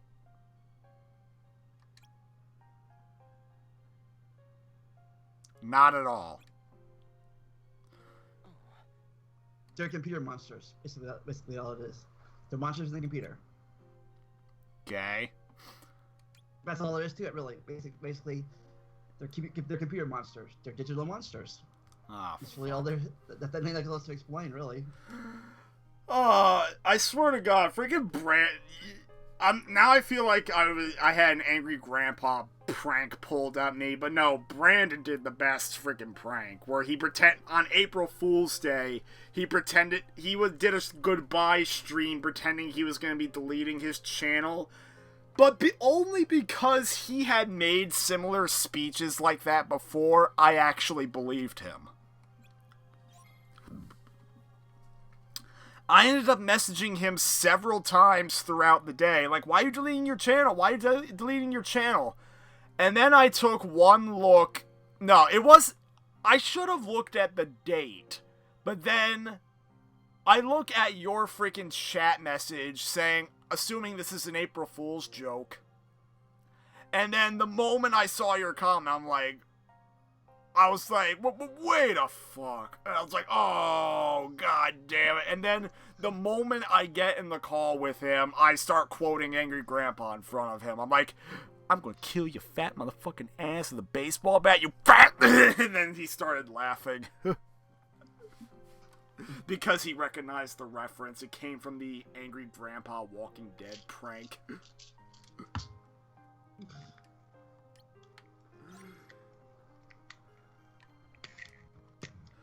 Oh no, Michael! Michael!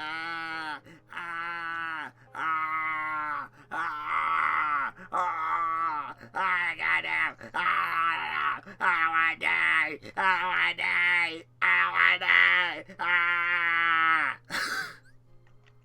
And then he just looks there in shock as everyone laughs at him.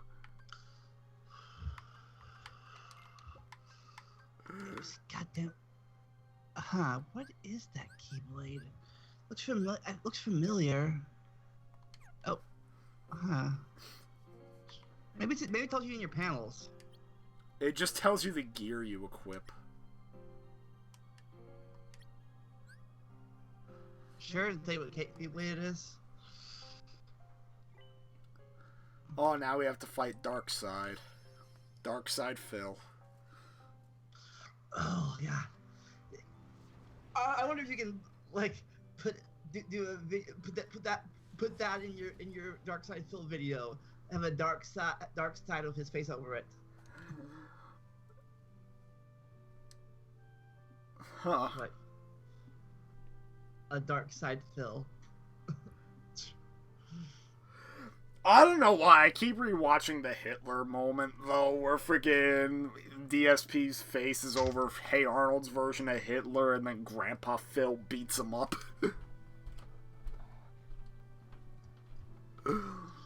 Oh, How so?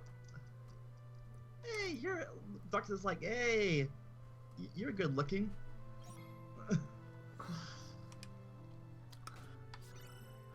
I swear to God, if DSP always has to make freaking sex jokes with female characters, and it's kind of nasty.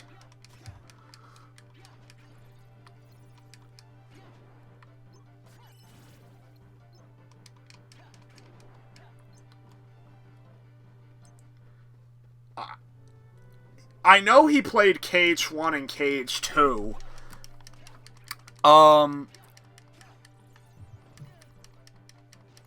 And I'm just hoping that he made no comments towards KHIII, because if he did, that'd be pedophilia.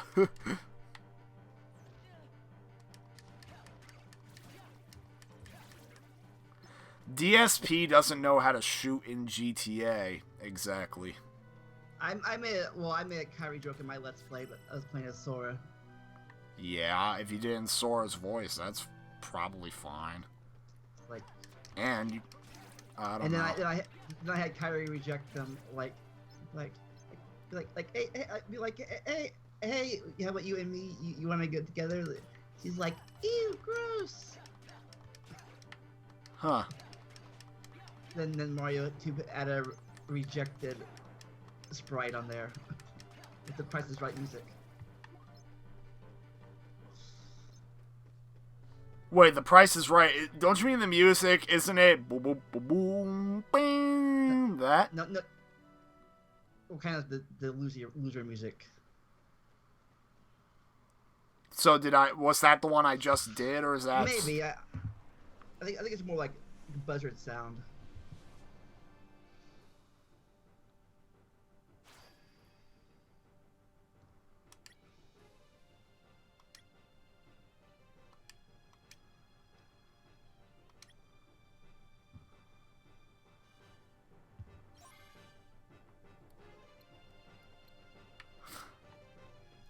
What's that? It's Dark Side Phil. Beep, beep, beep, beep.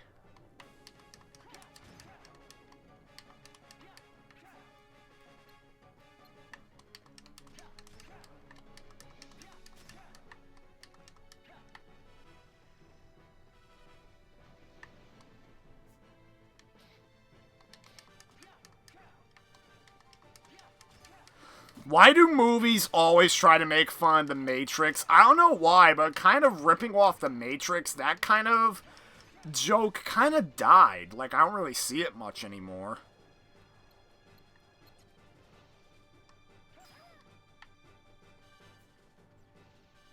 What the red pill blue pill joke? Or, No, like slow motion. like they did with Power Rangers Time Force first episode. Oh, maybe, yeah. You want to take the red pill or the blue pill?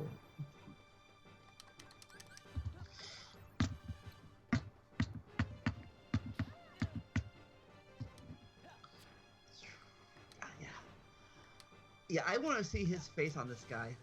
Now, that's in my head. I want to see. Shrek versus. Nowadays, people try to cater to the meme crowd, of course. You have Shrek versus a dark side pill. Yay. People like the other Mario. No. Urgh.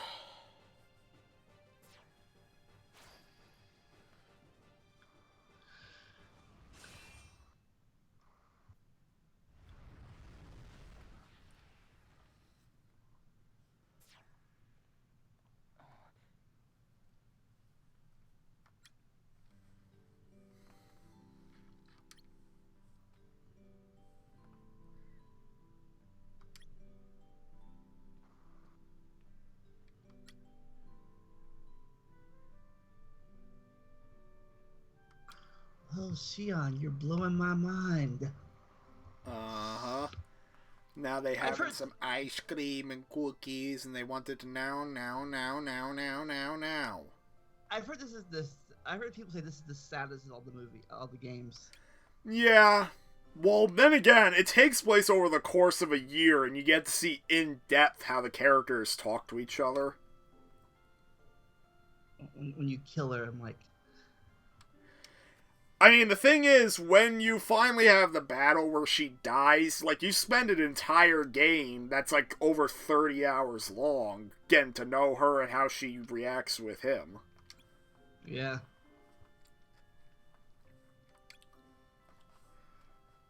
I think the only KHIII game that has a happy ending, I think, is 2. Pretty much. At least on that sad ending. Like, 1 has a sad ending. Yeah, KH1's a bit of a sad ending. Recom's a bit of a sad ending since he's gonna forget Naminé, but it's a bit uplifting since he's gonna remember what he lost. Yeah. Then, Birth by Sleep, definitely not a happy ending. Definitely not. 3D is more or less just a cliffhanger ending for 3. And coded, not really sad, really. Kind of. I honestly forgot the story of Coded. Basically, you're replaying 1 in digital form, and then at the very end, you're like, oh, you have to go rescue. It's not really sad. It's more explanation, I guess. You have to go rescue Nominate, Roxas, Xion, Ventus, Axel, and Terra.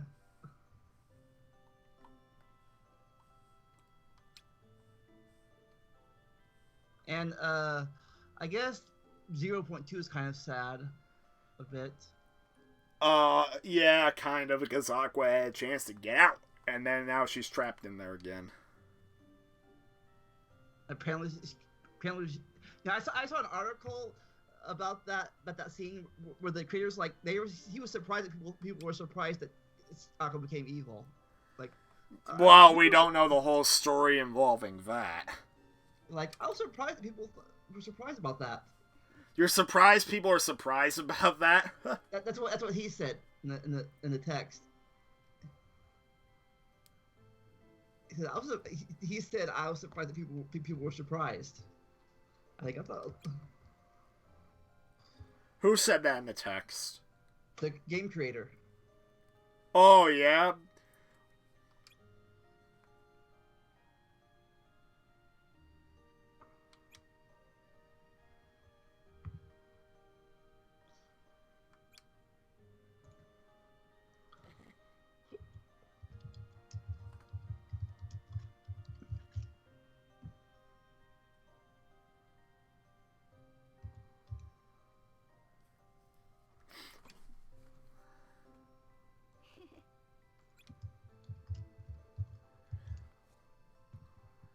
Alright, I'm probably gonna end this stream right when it gives me an opportunity to save.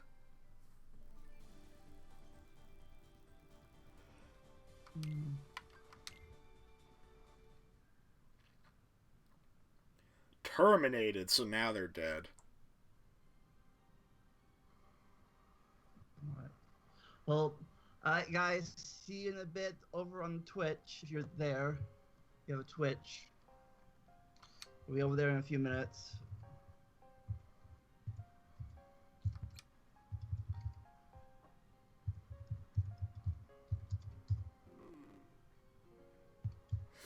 Now Zoldan's asking what happened.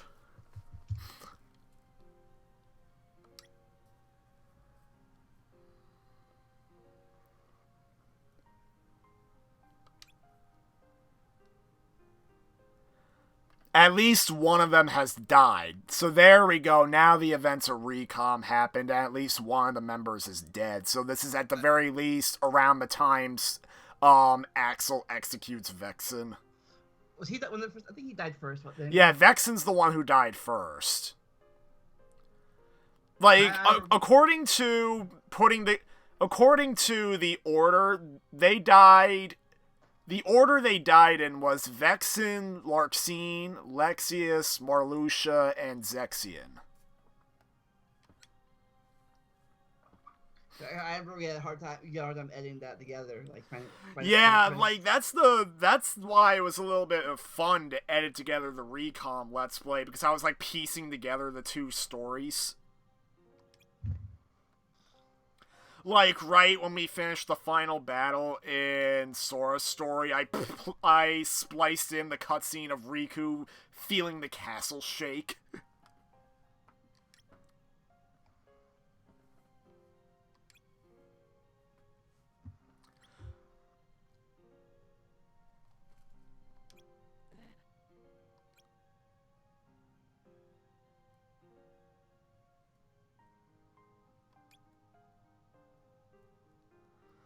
Alright, well now we have that cliffhanger ending. Roxas is freaking worried that Axel was one of the people who died.